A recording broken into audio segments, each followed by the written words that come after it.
Okay. So I think I started this. Well, I didn't start this video specifically, but I definitely I've been hearing, and I'm a little like lost on all the lore and all the shit that's going on right now. But apparently Destiny and Mr. Girl haven't fallen out. I thought it happened last video, but no. Now I'm actually on a video where maybe this starts. And there's a video after this. This is a very long video. I don't think I'm going to get through everything. But apparently shit just keeps coming up with Mr. Girl, Brittany, Simon, and some other like person that like hangs around them a lot. Eerie Pumpkin set. Oh, nice. It just started. Wait, did it just start today? Oh, nice. I'm going to be here for everything. Oh, and there's a new Ark Pass. Hell yeah. Cool. Accept all this shit. Accept all. Accept all. I should have other stuff.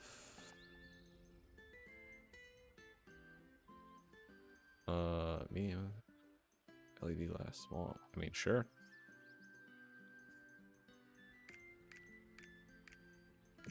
What? Wait. This is roster based. Oh, they're all roster based. Again, claim selected. Okay. And this should be like what, a 3-day? Oh, a 5-day. Nice.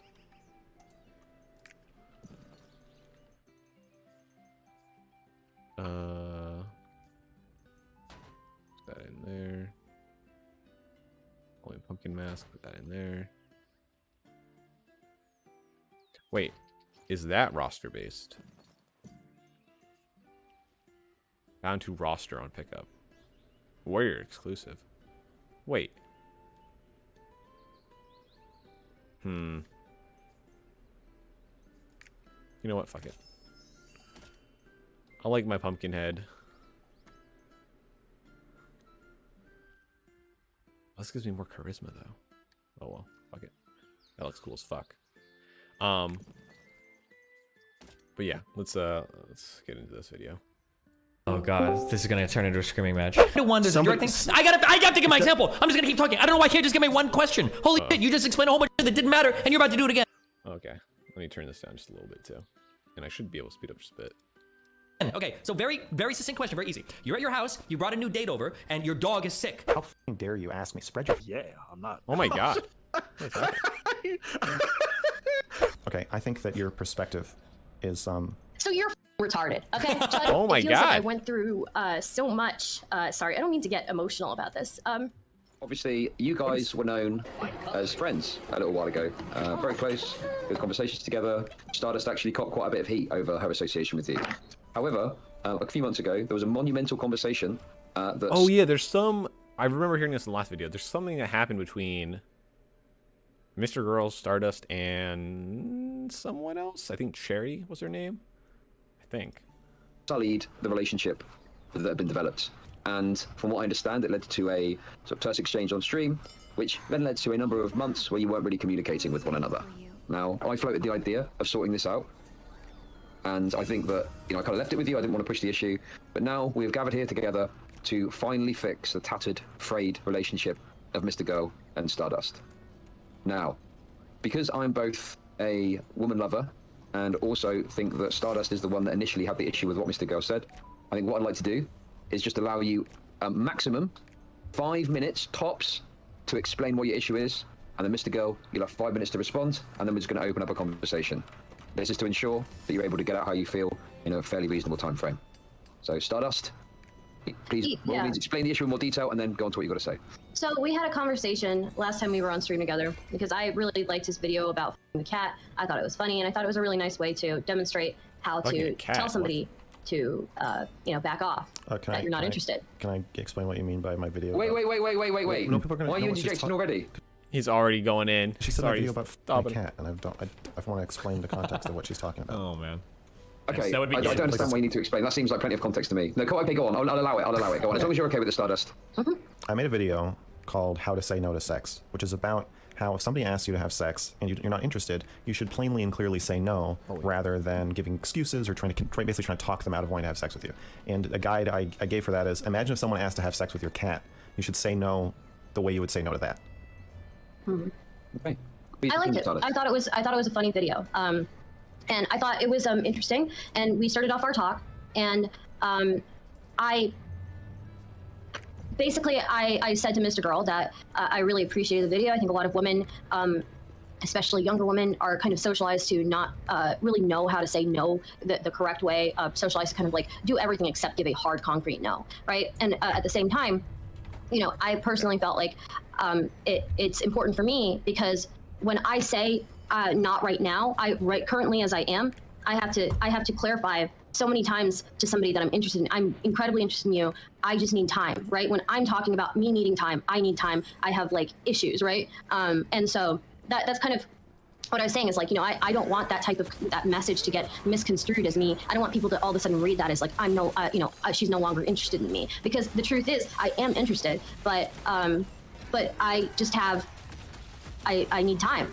And then it turned into a conversation somehow about me saying that I need time being a test, when for me it's not a test. It's quite literally, if somebody can't give me that time, it's over. It's not going to work, you know. And then Mr. Girl went on to talk about how, well, you should understand, if you're asking for time before getting physical with somebody, that they have the right to be angry with you or stuff like that. And then he started talking about this relationship he had with this woman who wanted to have him get tested before they got physical. And that was a whole thing. And then basically continued to tell me that what I am saying is a power move somehow. Me asking for time is a power move. Me asking for time is like a test. And for me, it's not a test. It's, I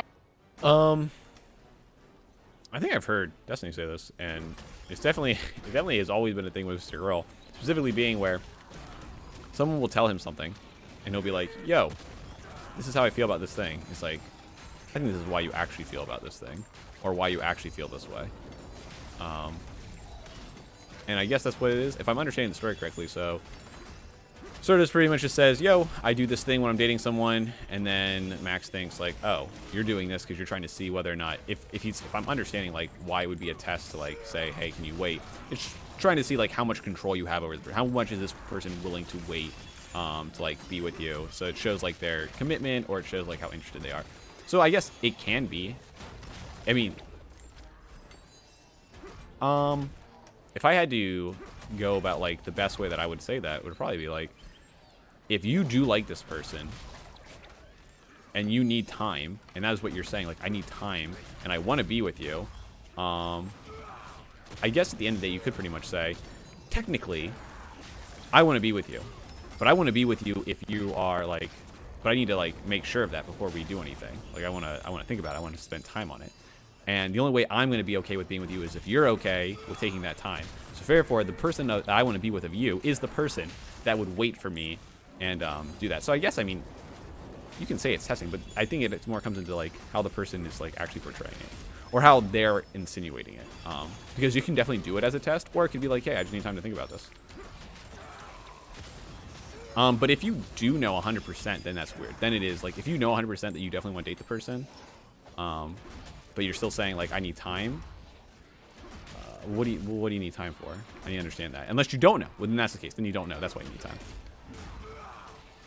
But at the end of the day, if you need time, that means if that person would say, no, I don't want to date you now because you need time, then that's obviously the person you don't want to be with. So you are kind of like getting that out of the way. I have not been in a relationship for 4.5 years for a very specific reason, right? I need that. Like, I have very specific boundaries. If I can't get that, it's done.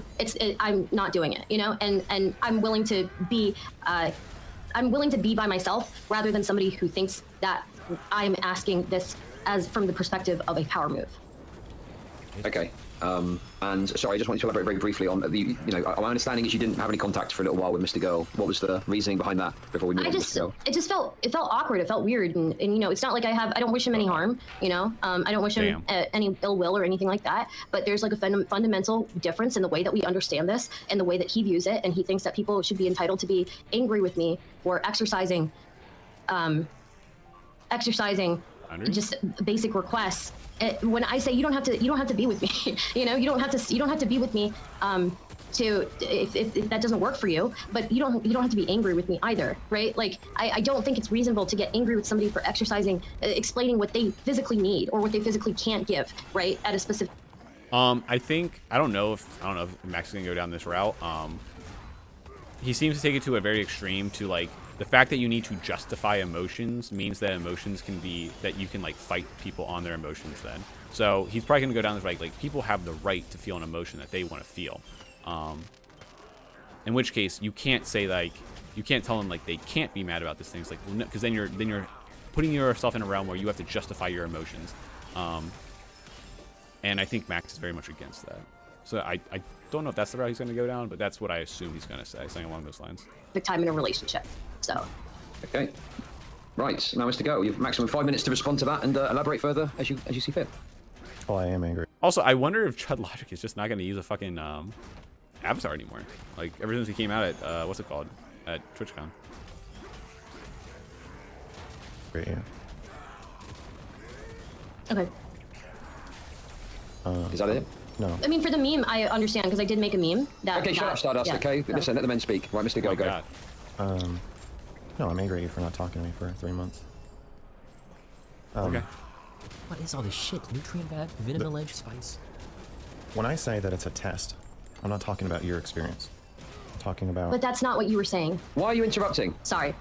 Oh my God. I'm talking about how it functions in the courtship or relationship or whatever. So if you say, well, as you just said, I ask for time, and if a man can't give me that time, we're done. This is why I haven't been in a relationship for 4.5 years, because no man has been able to. That's what I mean by test. I'm in a relationship now. Fuck! Okay. Nick and her are dating! I'm sorry, you're interrupting. What relevance is that to anything? It's not. I'm just responding to what you just said. So Okay. my perspective here is. I thought it Stardust. Yeah, I know.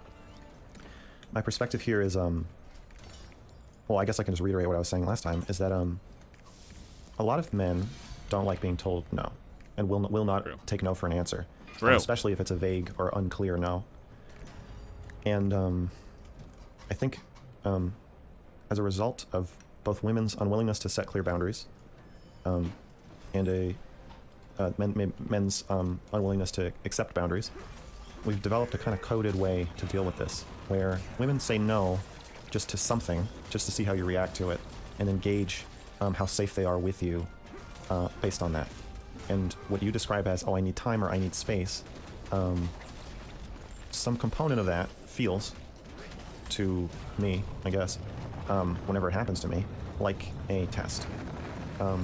Being human, I know that you can decide you want to have sex with somebody pretty quick. And it's worth waiting a little while to see if something contradictory to that impulse is going to surface. What I said to you in the conversation was like, I've noticed and I feel like once you're past 30, the second date kind of makes sense to have sex on. I feel like if you can't figure out whether you should have sex with somebody by the second date or not, you're kind of lagging. Retarded? Oh my No, God. no, that wasn't what I was gonna say. I was gonna say just like a little slower, Really? not mentally, but like Second date seems in a terms little of how weird to safe me. you feel. And if you feel really unsafe, you're going to do things that I think could be called tests. I don't know if unsafe would be the word. I mean, I don't think that everyone just wants to have sex instantly. I don't know.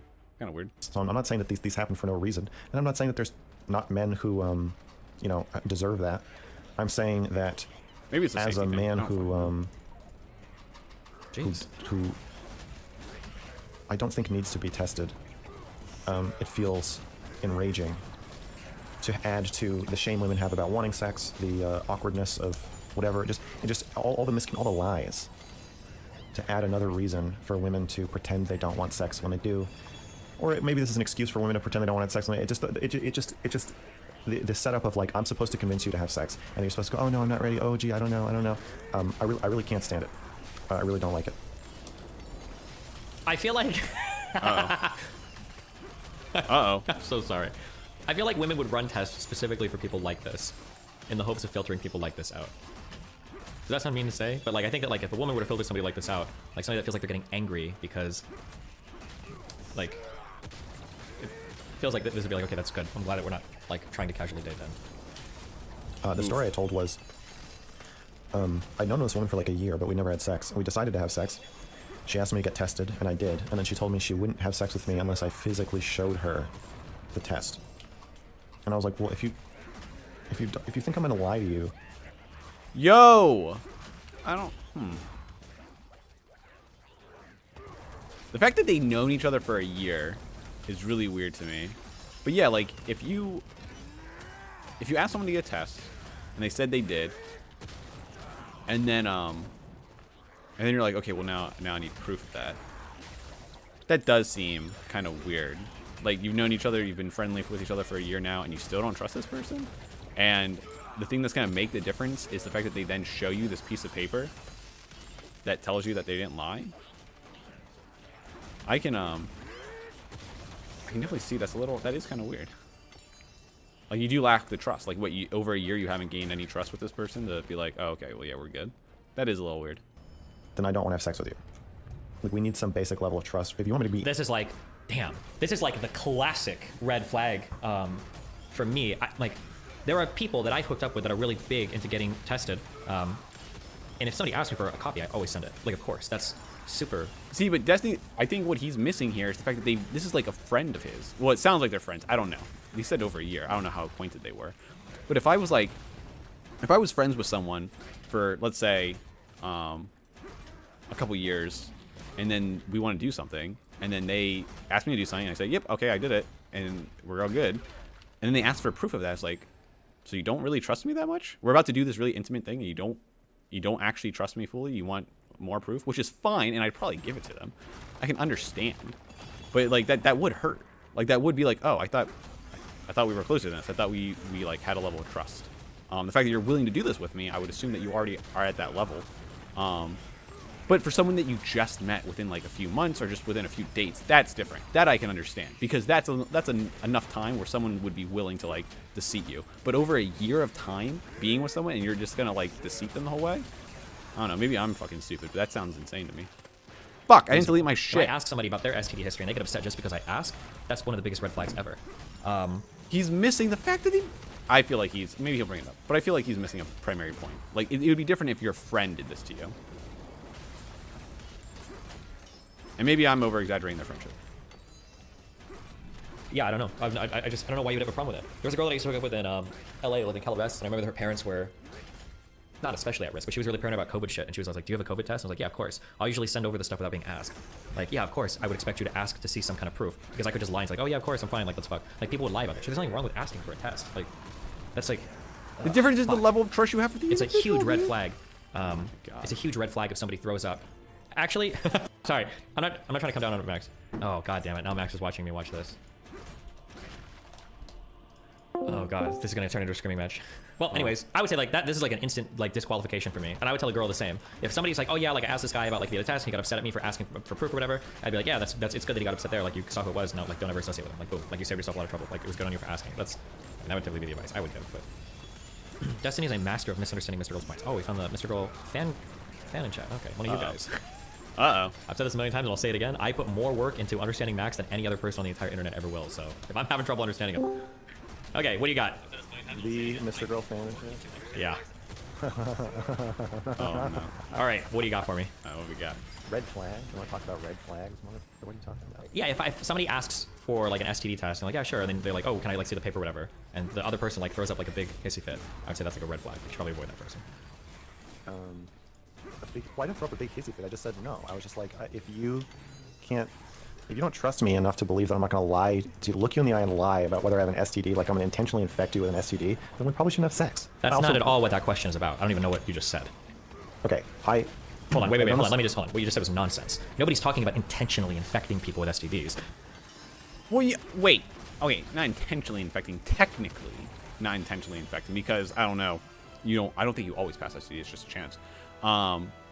It's more the fact that you are lying that you carry an STD and that you are producing that chance of infecting them. People are talking about whether people are just being a little bit lazy and just don't get tested.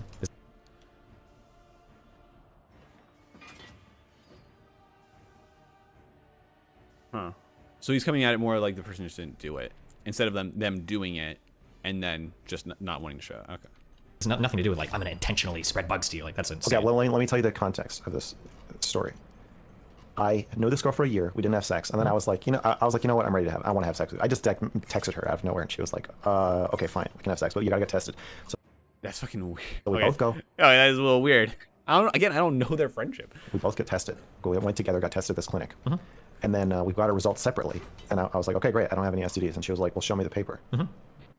Okay, so they went and got okay. So now we know they went there. They went to the place. They both got tested there, and then they want to see. Okay, that would be then. And I was like, I threw it out. But also, no. Even if I hadn't thrown it out, no. Why would I show you the paper? So that for her peace of mind, right? Yeah. So that's what I said. I was like, if you think so, your peace of mind. You know that I know if I have an STD, right? At this point. Yeah. Okay, you're the girl. Okay. So the question is, am I lying? At this point, you would be maliciously saying no. You'd be lying, saying like, oh yeah, I have an STD, and I'm choosing not to show you because I don't want you to know that I have an STD. I'm going to lie to you that I don't. To you. And if you think that I would do that, I can see where he's coming from. Where if you think that I would do that, then I don't want to be with you. Then I don't want to do this with you. If you think I'm that shitty of a person. It's not about being lazy at this point. It's I know I have an STD. You think I know I have an STD, but I'm going to look you in the eye and tell you that I don't. Yeah, it could be that you have one that you don't think is a big deal. It could be you have one you don't think is infectious. It could be you have one maybe it is, but you just like really want to fuck and you're like hoping to like run the risk. Yeah, that's you then maliciously lying. Right, and so I think if that's what you think of me, then I don't want to have sex. Like I want there to be a basic level of trust and understanding between us before we have sex. Sure, and it's fine if you have that opinion, but I would say like everybody should sexually avoid somebody like that. Like you should never be having sex with that kind of person. It's demanding that level of trust and respect and everything like right up front. No, he said right up front. That's the part where I agree. I would 100% agree at that point. If this is something that you've only known for a few weeks, maybe even a few months, okay. If you've been friends with this person and you have like a good friendship and this person's treating you, that's where I'm like, okay, are we really friends? Do you really trust me? Is probably unrealistic, and if somebody does it, or I'd be upset by that. I would be upset by that if someone didn't trust me that much. It's more likely that there are nefarious reasons for it than like altruistic or pure ones or whatever. Wait a second. How is it right up front? You're saying necessarily sex should come before trust? I'm saying that to have sex with somebody.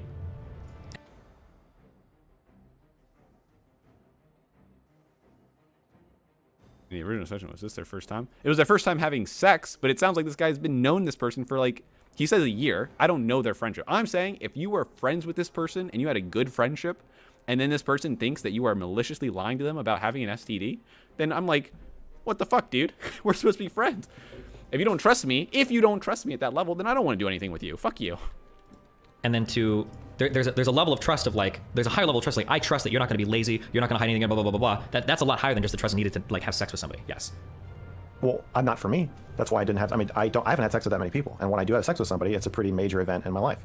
I think I've had sex with like 12 people. That's great, but other people don't know that. You have a really hard time looking at things from anybody else's perspective sometimes. That's great that you personally feel that way, but you could also be somebody that's lazy or somebody that just wants to, fuck and you don't want to get tested. Or maybe you have an STD, but it's not like a big deal. Why you're saying I should drop my, first of all, I don't think I do have a hard time looking at things from other people's perspective. Well, you're giving me justifications that the other person wouldn't know. That's great that you personally feel that way, I but don't have to give you a justification for me not wanting to have sex. That doesn't make any sense. Well, then why did you come on here to give a justification for it?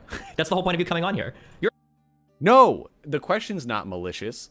If two people in this scenario, two people went to go get STD tested. So they went to the doctor at the same time. They drove up together. They went to the hospital or whatever the fuck. They got tested there. They came out. They looked at each other and they said, I don't have an STD.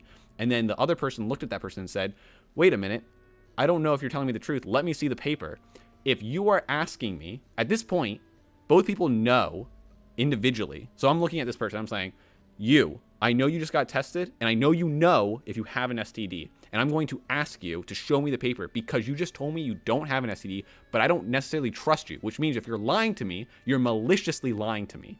You're being malicious because you know for a fact that you do have an STD, and you're telling me no. So therefore, I want to see the paper. I want to see the proof. Therefore, that you are assuming that person might be maliciously lying to you. You're entitled to think what you think. That's fine. But to anybody else, that would be a huge red flag. I reject the premise that in order to say no to sex, I have to explain it to you. That's what I came on here to argue about. That I don't think I said no to sex. That's the story. Somebody asked me to do something in order to have sex, and I said no. I don't want to do that, and thus I don't want to have sex. Yeah, you're totally within your right to do that. Well, I don't see how that's a red flag. Like, it's a huge red flag because if you refuse to prove to somebody that you got like a particular test, that's a huge red flag. I would assume most of the time somebody's probably trying to hide something. Well, some people want to get married before they have sex. Do you think that's a red flag? Yeah, I do. Okay, well, I think you're going debate bro, cornering yourself into calling things red flags that don't make any sense to call red flags. I think what you were implying is that it's a red flag implies that I'm like a liar, a sociopath, or something. That's not what a red flag. That's not at all what a red flag is. A red flag just says, hold up, there's something that might be bad here. It doesn't necessarily have to be. There are people that get married before having sex that do just fine. I personally think it's dumb, but no, you're saying it says a bad thing about me. Yes. The bad thing implying that either I'm lying, or that I have rationalized not telling somebody why. No. The bad thing isn't that you're lying. The bad thing is that you're expecting the other person to have what I would say is probably an unreasonable level of trust for a new sexual partner.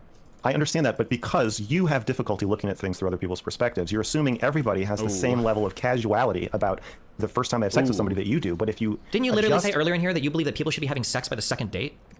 How is that not an insane level of casuality? Even I wouldn't say that's the case. There are girls that I've done more than 2 dates on before I've had sex with them. Well, first before you pivot to fucking that. Okay, sorry. Again, okay, since this is going to be a video as well, person asked, it's kind of like asking to see someone's birth control.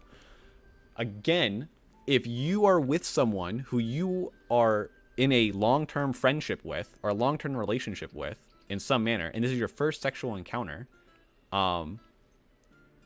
if you ask them to use birth control and you think there's a likelihood where they are going to lie to you and you need that level of like proof given to you, then I think that says more about the trust that you have on that individual. That's all I'm saying. Is me personally, I would be slightly offended by that. I don't know if I'd be super upset, but there are times when I've interacted with someone that I'm really close friends with and they assume that I'm either lying to them or they don't understand like what I'm thinking or what I'm saying. And that can hurt sometimes. I can be like, dude, we're supposed to be really good friends. Why don't you trust me? What the fuck? I'm not saying this, again, I'm not saying there's anything wrong with that. I'm not saying yes or no. I'm just saying I can understand someone being upset by that. By having a friendship, relationship, someone, and then being asked to be like, okay, I need you to prove yourself to me. I'm like, we're about to do something really cool and intimate with each other, but you don't trust me enough to do that. Because this person, Max, doesn't think that thinks that you should have a certain level of trust before you do that. And he thinks that level of trust would include like being okay with someone, believing someone not lying to you about that thing.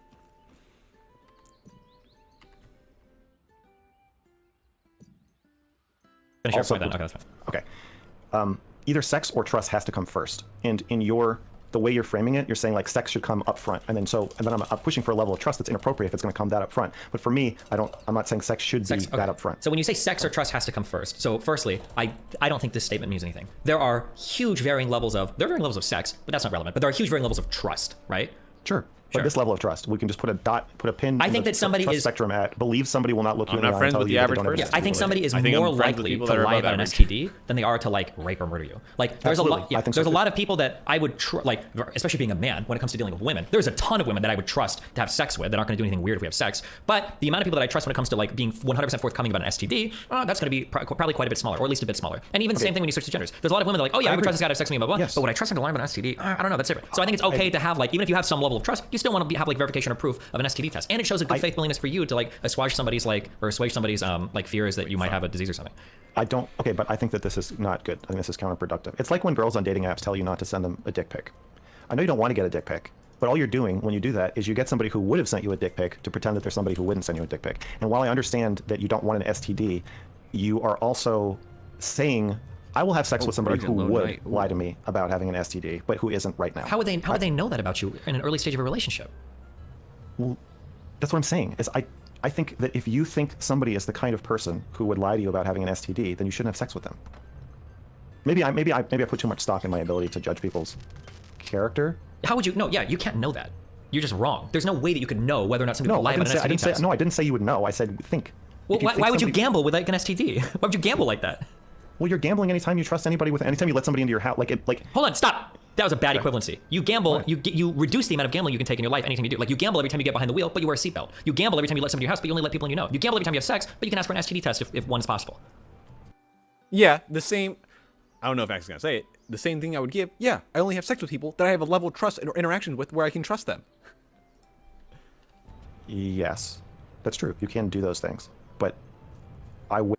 And some things, and what I think would say is like, yes, you can take measures to protect yourself in these things, like when you take a gamble. So like the seatbelt thing. Yes, I put seatbelts on, but I don't drive a car with my fucking helmet, with a helmet on. I don't fucking put pads on when I go in there. And that's what he would equate, I guess, that to. Is like, there are extra precautions that you can take that I think are unnecessary sometimes, or he thinks would go beyond like what you need to do.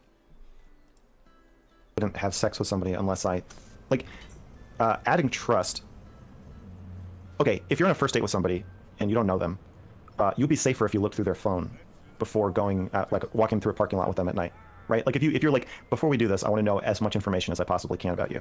So I want to do like a criminal background check. I want to look through your phone. I want to know every conversation you've ever had with anyone. You just told me a bunch of, we were having dinner. You told me a bunch of stuff. I want you to prove everything you said at dinner was true, so I know you're not a pathological liar. Like you could do those things, and I guess it would make you safer. But there's a sacrifice in destroying the trust by requiring proof and verification of everything that seems risky to you. Yeah, you don't have to prove and verify every single thing, sure. Right, so that's what I'm saying, is that I don't want to have sex. But this is a really basic thing to prove, and it's a pretty important thing to prove, and it's really easy to provide proof for it. And if you've already gotten the test, you already have the proof for it. Why would you not? I've never asked somebody to show me their STD test. I don't care if you have. It's not an empathetic view towards just because there's a lot of things I don't do that I wouldn't expect other people to have the same view on. You're the one who's not I empathize with why people want to see the test. That's not what I'm saying. I understand that view. Okay, hold on. You can't say I'm empathizing with you. I'm telling you that you have the right to do something. You can do that. That's fine if you want to. But I would say that to anybody else, it's going to be a huge red flag. It should be. Well, that's not very empathetic. Again, how is it not empathetic? To say something is a huge red flag because you don't understand the values that are behind it? If I were on a date with somebody and I said, yeah, I went to the University of Colorado, and they said, well, what year? And I'm like, okay, I graduated in 08. And they're like, what street did you live on? Were there any coffee shops on that street? What was the name of it? I'm like, well, are you fucking testing? Hold on. I guess stop. This is a false equivalency because there is nothing at stake there. Let's make it a little bit. There absolutely is, but dating a pathological liar is a horrible thing. Stop. Pathological liars about everything. Hold on. Let's think of a more apt example. Let's wait a second. Wait. I want you to just admit that something. Just say everything now, and I'm going to tell you it doesn't matter. And I'm going to give you my example. So go ahead and say whatever you're going to say. Go. You can brag about your own inability to listen to an argument all you want, but I'm still going to make it. Go ahead. Checking on shit with people and asking them to prove their honesty does cost something on a date. Like if somebody did that, you wouldn't like it, right? Okay, so I think what's unempathetic is that, yes, I understand why somebody would not like it if somebody refused to submit to their testing, but I don't think you are showing any empathy as to why I would refuse. Gotcha. Okay. Ignoring all of that, I'm going to ask my question. I don't know why we just said that, but okay. So the question is... Because I was responding to what you fucking said. The question is when something is at stake with a new person, is it okay to verify? Not a random question. Something is always at stake. No, don't do the max things of like something is always... this is a very specific thing. Somebody could put their dick in your body and give you a disease. It's not like somebody might lie and pathological liars could cause... There's a very one-to-one... I got to give my example. I'm just going to keep talking. I don't know why you can't just give me one question. Holy shit, you just explained a whole bunch that didn't matter, and you're about to do it again. Okay, so very, very succinct question, very easy. You're in your house, you brought a new date over, and your dog is sick, okay? And they're being a little bit weird, and all of a sudden your date that you brought over is like, oh, actually, hold on, I can help your dog. I'm a vet. If in that case they said it there, and you're like, you're a vet? Well, wait a second, hold on. Can you show me like a license or something? It would be totally fair to ask for the license there because there's something at stake. Your dog is sick, they're about to do something to your dog, and you want to verify. But that's fundamentally different than being on a date and somebody saying like, oh, I went to school here, and you're like, I need to fact check every single thing you say. That's a different thing than saying like, oh, let's have sex, can I have an STD test? Yeah, sure, let me see it. That's different than saying like, I want to fact check every single thing you say in case you're a pathological liar. Like there's a very clear thing that's at risk, and there's a very easy way to find out if something is true or false. That's what I'm saying. Can you imagine a situation where you should be past that and where it would be inappropriate and destructive to the relationship to ask to see a veterinary license? Yes. Okay, that's the point where I would have sex with somebody. Then, okay. So, okay, we've put that in a box there, and what you've just said there, I can agree with you to some extent, maybe. So, I guess, yeah, so the thing Wait, let me just make sure I understand what you just said, and he agreed to. That, and where it would be inappropriate and destructive to the relationship to ask to see a veterinary license. Yes. Okay, that's the point where I would have sex with somebody. Then, okay. So, okay, we've put that in a box there, and what you've just said there, I can agree with you. So now he's going to go back with the fact that, but you just said that you would be okay with people having sex on the second date, or if you're not, you're lagging. In which case, do you think people should have that level of trust on the second date? Which I think is too soon to have that level of trust on a second date. That seems a lot to ask for. Wait, how do I bring up the map again? Oh, just M. Wait, isn't there? Oh, there it is. It's the overlay map. Okay, we're good. To some extent, maybe. So I guess, yeah, so the thing I think you're not empathizing with me about is that I am not willing to have sex with people who I have a big question mark in my mind about whether they're like horrible people. Yep, okay. And I can put that in a box and that package on its own works. But now we have to go to the other thing you said, where you said you feel like by date 2... Yeah, he is going to bring that up. You know if somebody should be ready to have sex. How do you square those two things away? I think that by the time you're in your 30s, you should be able to garner all the information you are going to need to make that determination about somebody in 2 long dates. Do you think that if I go on a woman in 2 long dates, by the second date, I should know whether or not I could come inside of her and that she's on birth control? Oh, there it is. I don't think you can know. Okay, hold on. Then would you ever, I think if you had a guy friend who's like, I'm seeing this girl second date, she's really cool. I think I might score at the end of the second date. I'm actually super into her, or like she's really cool, blah blah blah. And he's like, and then your friend is like, do you think I should like finish inside of her? She says she's on the pill, I think. Like, do you think I should do that, or should I ask for like proof that she's on birth control, or do you think that'd be like a bad thing to do? What would you give your advice to the guy friend there? Well, if I'm going to be liable for the advice I gave, then I wouldn't do the same thing that I would do. If it were me, if I believed she was on birth control, I would come in. Okay, but we're not talking about what we personally would do. We're talking about like the advice that we give for everybody else. No, right? You're talking about what we do. I'm not saying that other people should refuse to submit to STD testing. I'm explaining why I did it. Okay, then is it fair to say then that most people would see that as a red flag if somebody on a second date wouldn't provide a test for STDs? Is it fair to say that most people Could see that as a red flag wouldn't provide a test? if asked. No, it's only a red flag if the person is insisting that you have sex. I don't think it's a red flag to be like, listen, I don't think we should have sex then. It's a red flag if you're like, how fucking dare you ask me? Spread your fucking legs. Okay, Trust yeah. me. Just trust me. I'm going to do this. That's a red flag for sure. Because then you're pushing past their boundaries. But setting up my own counter boundary of being like, I don't feel comfortable having sex. Yeah. If you have not made a... Unless he fucking swaps and changes it, I can definitely see like I don't think that's a red flag. Putting up your boundary and saying, hey, okay, you don't trust me, then I guess we're not gonna have sex. But if they still pressure you, that would be the problem. But no, if they just say, okay, well, since you don't trust me, I'm just not gonna have sex with you then I think that's fine. But then I guess you could see that as if he also comes at it, I don't know if he's gonna bring this up, he also comes at it that women want to have sex, and that is a power play then. If he thinks that a lot of people want to have sex, and then this person is like, you're like putting it in their hands, or like you're putting the ball in their court, so it's like a power play. It's like, okay, well, I guess I'm just gonna leave then. If you don't wanna succumb to my boundary, then I'm just gonna leave, or whatever the fuck. So, but I doubt he would just change it instantly then. I don't know. determination about whether I'm a liar, then we shouldn't have sex yet. Okay, do you understand that the answer that you would give there would be the same exact answer that somebody would give if they were in fact a liar? Yes, that's what trust is. You cannot do... Trust is when somebody could hurt you, but you are trusting them not to. And you built that trust up by the second date? Well, I would, but if they haven't, then what I would say is, okay, let's wait until you think I'm not going to look you in the eye and lie to you and hurt you. But I don't want to have sex before that point. Why, I don't want to do that. I don't want to have sex with people who think that I might be like a crazy person. Okay. I think looking somebody in the eye and lying about an STD test is a more unusual behavior. If you've gotten a test, that's an odd thing to do. I don't think that's something that most people would do. So you're talking about somebody who's like... I think a lot of people lie about getting STD tested. They'll just say whatever because they want to fuck. That's fucked. What percentage of men do you think would look their date in the eye and say, yes, I got a test, no, I don't have herpes, no, I don't have this, I don't have that? Probably 10+%, I'd say.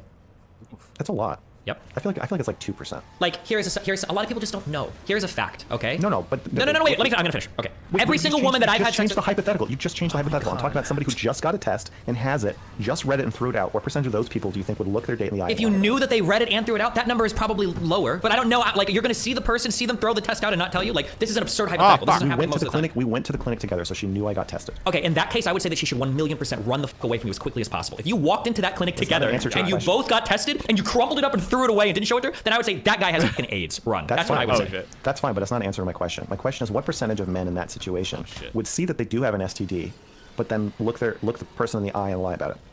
At that point, I don't know. I think it's pretty low. You said 10+% before. Probably, if you're willing to go to the clinic together and get the test, it is probably pretty low. But the percentage of men that wouldn't share the test is also incredibly low.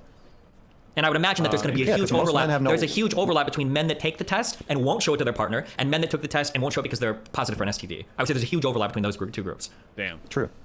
So why and the issue, even if they've just said they've gotten tested, a lot of people just don't know that much about STDs. So for instance, I've slept with a lot of women who said like, oh yeah, I got an STD test. And I'm like, oh, crazy, just curious. Do you think you have herpes? Have you gotten tested? I was like, oh no, my tests have all been negative for herpes too. And I'm like, okay, cool. And I might ask casually later because I always shit test like this because it's funny. I was like, oh, like have you ever had like a blood test for STDs? And almost every single time they say, no, I've never taken a blood test for STDs. Then you haven't gotten tested for herpes. Yeah, you just don't know. And they're not lying about it, but they just truly don't know. You can't test for herpes on a pee test. It just doesn't work that way. But like, so that's an example of like, and there are plenty of people that just don't know things about STDs. Somebody might have fucked somebody and then gotten tested the next day and like, oh, I came back clean for everything, so I know I'm good. That's not true. Even chlamydia and gonorrhea can take a few days, or I think up to a week or two sometimes to show up on an STD test. You could be infectious already and not know it. So I don't think, if seeing the test wouldn't answer you that question though.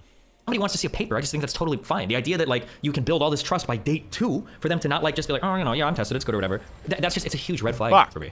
Well, I know that you think it's totally fine for somebody to want to see a test, and I think that's totally fine too. But do you also think it's totally fine to not want to jump through hoops to fuck somebody? Personally, no. I think that one of the biggest reasons why I am as successful with people is because I'm super willing to show good faith. Like, hey, look, like, yeah, I am like trustworthy. Successful at what? At fucking? At having people trust me, because trust is built. Trust isn't a thing that you mind fuck somebody into by being an empath. Seeing your test is the opposite of trust. No, you're dead wrong. Showing somebody a test shows that you're willing to go the distance to, like, if I meet a girl. No, wait, that requires no trust. That situation requires zero trust. Trust is when someone this is just not this is just not how human brains work. If I go if I show up and I see somebody, no, hold on, because you're not real time. You can finish. If I show up at somebody's house and I'm like, oh yeah, let's fuck blah blah, like, oh shit, are you testing? It's like, yeah, actually, I have the fucking paper right here, and I show them. If somebody sees that, the trust that they have in me will go up a lot. Just okay, the trust. Okay, the trust will go up at that point, but before you do that, they don't trust you. That's the whole point. You build trust. I completely agree with that. Oh shit, fuck. But I don't know if oh shit, fuck me. I guess what I would wonder is the way I would rephrase this question would be, okay, let's say you say that is trust right there, but no, you just said you're building trust. Would you say this person trusts you if every time they ask if you had STD test, every single time they ask you to show them the test? Like, they never truly believe you unless you show them the test? Like, even if you are going to do it and you've shown it, like, every time, if they ask every time, would you say that they trust you? I would say no, they don't. They don't trust you. That's why they need proof. Just by the fact that I have that with me and I'm willing to, like, bring it up without them asking would be a huge level of, like, building trust. I know that. Building trust, not having trust. That builds trust, but that is not trusting. Yes, I agree that building trust can happen when you say something that could be a lie and then immediately prove that it's not a lie. That could make someone more likely to trust you later. But the act of actually trusting somebody is when they could hurt you. You have no way of proving or verifying that they won't, and no way of verifying your own safety, and then you choose to trust them. Sure, I can agree with that. But I would also say that's a red flag. Oh my god! I don't even know what you mean trust is. I'm just defining the word trust for you. Okay. Because you keep using it, but I think you're not using it in this way. Sure. When you say trust, I'm sorry. Well, let's go to adventure. So when you say trust, what you really mean is blind faith in somebody. That's what you mean. No. That is. I don't understand. I'm getting confused what Destiny's saying with this. Maybe I'm just fucking stupid. Blind faith and trust. Like, you can trust people. What does he think trust means? What does he think trust means?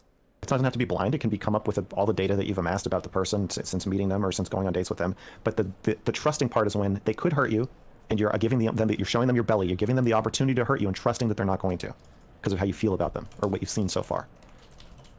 Okay. So for me to have sex with somebody, we have to be past the point where they trust me enough to think that I'm not going to look them in the eye and lie. And if they don't trust that in me, then I don't want to have sex. So again, it's like, you're saying you're more successful, and I agree that jumping through people's hoops because they don't trust you and making it so they don't have to trust you as much will get you laid more for sure. But that's not my goal. My goal in the story is not to get laid. Okay. At all costs. Okay. Gotcha. So I'm saying I require and obtain a higher degree of trust. I just don't see, again, there's people who won't have sex with you till they get married, so I just don't see that's a red flag to be like, yeah, like... Wait, yeah, okay, hold on, no, now you're wrong. Okay, everything you said up to that point is A-okay. You can have your views of everything, you can have your way, but when you say, I just can't see how that's a red flag, now you're in the wrong. Because what you're saying, what you're positing, would be a red flag to most people. That by the second day... Again, it's only a red flag if it's accompanied with entitlement. So it's definitely a red flag to say, we're gonna fuck, you owe me. You have to fuck me. You don't get to see the test. You're gonna trust me. It's not a red flag to be like, yeah, you know what? I only have sex with people if we really click. That is a red flag. What you just said is a red flag. I would consider that to be manipulative. To say I only have sex with people if we really click? Yes. If somebody's... That is... I can see where Destiny is coming from that perspective, where, like I said, it can be a power play in such a way. It's like, oh, if you really want to get on my good side, you should trust me. And like, the way to show me trust is that we fuck without me showing you this paper. Like, it can definitely be like a type of manipulation. It can be.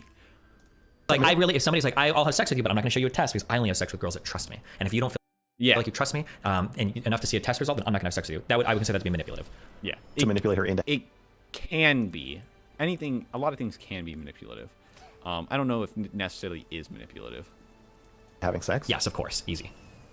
But that wasn't my goal. I didn't want to have sex. It doesn't matter if that's your goal. I was saying Lex Friedman. If we're both on a date... I no longer want to go on your podcast. If I'm on a date with a girl, and it's the second one, it's going well, I know she likes me, and I know I have a bit of leverage over her, and she should have a bit of leverage over me, and we go to hook up at the end, and she's like, hey, can we hook up? I was like, yeah, sure. It's like, you haven't tested before? I'm like, yeah, of course. She's like, I'm sorry, like, I'm really paranoid. Do you have like results or whatever? And I'm like, Actually, I do have results, but I'm not going to show them to you. And I'm not going to have sex with you if you don't trust me. That's textbook manipulation. I think this is an anti-male, weird perspective that you have. Why isn't it not manipulation for her to say, I'm not going to have sex unless you show me the thing? Both people, it's okay to have conditions for sex. Because hold on, because what she's asking for is revealing information. What you're asking for is concealing information. It's not the same ask. You can make it about men or women if you want, but we can reverse the gender roles, and I would say the same thing. If a guy says, I want to see an STD test, I've had conversations with women like this before when it comes to coming inside somebody. I've had some women get really upset at me, and that's fine. Well, I'm like, hey, listen, I'm not going to ejaculate on you unless you actually show me your fucking pill package. I want to watch you take the fucking pill. Why didn't you feel an injection in your arm? You can ask me, I felt for things. You said you had the implant. Let me fucking feel it. Yeah, of course. And there are women that I've ran into that have gotten upset at that, and I understand that. That's a red flag to me. If you're mad that I'm double checking something, this isn't a gendered thing at all. This could be men or women. It works on both sides. Damn.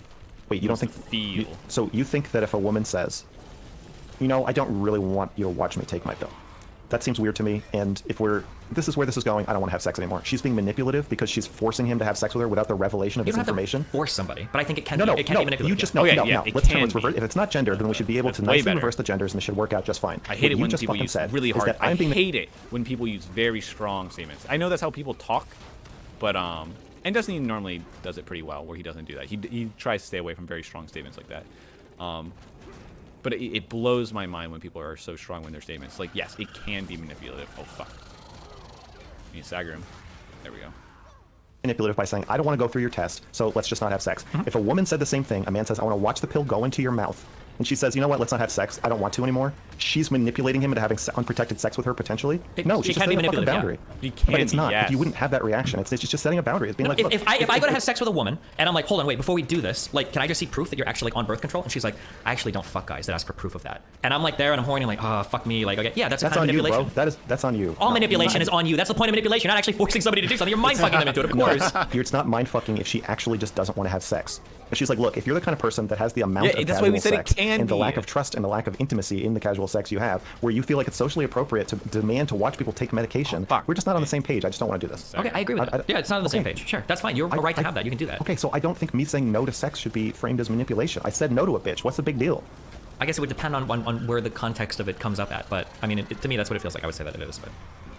Well, she didn't say that. She said... I don't care what she says. Women are fucking stupid. But so are men, so I wouldn't care what I don't need their testimony in that circumstance to know whether... Especially if I am accusing of a form of manipulation. Why would the manipulated person know they're being manipulated? Usually they don't. I feel like you are assuming that I want to have sex so badly that I actually am willing to jump through the hoop, but I just am not doing it for some other reason. Instead, it feels like you don't genuinely believe that being asked by somebody to show them my test results makes me actually not want to have sex with them. No, the issue is that because right now, how can I navigate that without manipulating? I don't know about you personally, but in the overall dating scene, right now, an overwhelming amount of trust is asked for on the woman's side. There's a lot of trust, there's very, very, very little on the male side. There's a huge amount of trust asked for on the woman's side. So when we're in a situation where if a woman could ask about an STD test for like what is a relatively minor thing, it's not an inconvenience you to just show a paper or whatever, and that's too big of an ask, you're asking for them to take on even more risk, then I'm like, Jesus, it's just like an unreasonable ask. There's no reason to do it. But what if it just makes me not want to have sex? That's fine. You don't have to. Just like I would say if somebody made a big deal about showing a test, then I'd say that's a red flag. You don't have to do this. Yeah, sorry. You're saying that me not wanting to have sex is a red flag and then calling it manipulation. No, hold on. What did I say? She did something. No. I said that you not wanting to have sex is a red flag. That's a manipulation. No, what did I actually say? Me refusing to show her the test. Yes. And instead of showing her the test saying, you know what, I don't think we should have sex. If you don't trust me, I don't want to have sex. Yeah, it feels like a manipulative game. Yes. How can I react if I genuinely no longer want to if I am like, oh, you're a paranoid person.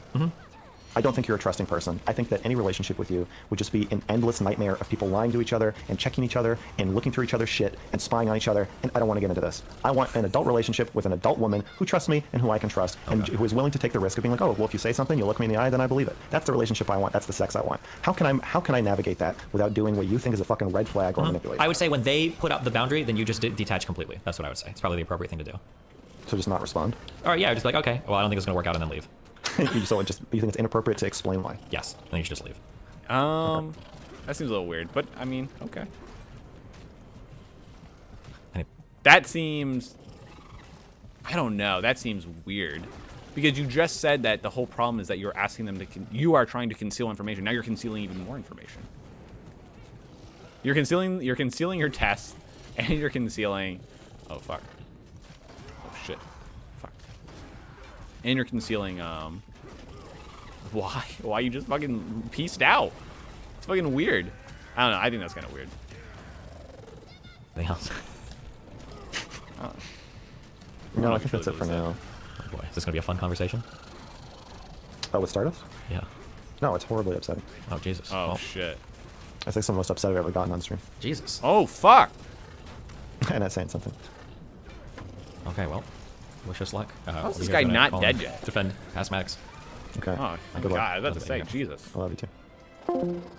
Just to reiterate my point, especially with new sexual partners. Yes, okay, it's thank God. totally within your rights, and you should be asking for proof Yes. of like, are you on birth control? Do you have an STD Sure. test or whatever? Perfectly There's okay. there's no reason not to ask to. for that and not to see Yes. proof. And if somebody is like Okay, hesitant at 100%. providing proof, or if they like do this, like, oh well, you don't trust me, blah blah blah. It's like, okay, yeah, just leave. Like there's never ever any reason to like not humiliate humor. There's no reason to humor like a person like that. I think you just walk away. That's what I would say. That would be the advice I would give to everybody asking. But Okay, cool. what would you consider proof of birth control? For me personally, well, I'm like an e-celeb, so it's a little bit different for me. But like, I have to see like I either have to feel an implant, or you have to make more money than me. That's usually the way that it goes. Oh my God. Jesus. Or I have to know you really well and feel very confident, because I'm not about to get fucking baby trapped by some random person like, oh no, like I'm totally on birth Oh, control. so you have to have a lot of trust, is what you're saying. Interesting. Like, no, why the fuck would I do that? Why would I jeopardize my entire fucking life to come in somebody? Kind of weasely to say this after Max left. That's the exact same thing that I said while he was in here. Goodbye. True. It is. He didn't change anything. I don't believe Destiny goes as far. I think he talks a good game, but Destiny would risk it all for a girl he's chatted a lot with in DMs. Abba, you are dead fucking wrong. You have no idea. I can actually lose a boner thinking about coming in a girl. Like, it is horrifying to me, especially I in remember how to play the this type guy. of women that I've gone through in my past. I think I remember. Oh, fuck. I didn't change my cards, though. Wait, I can change them in here, I think. This guy's just light damage, I'm pretty sure. I think I have the right I think I... cards. Dark damage. No, I don't want this one. I don't want this one. I need the light reduction one. Dark damage reduction. Dark damage reduction. Holy damage reduction? Is it holy damage reduction is what I want?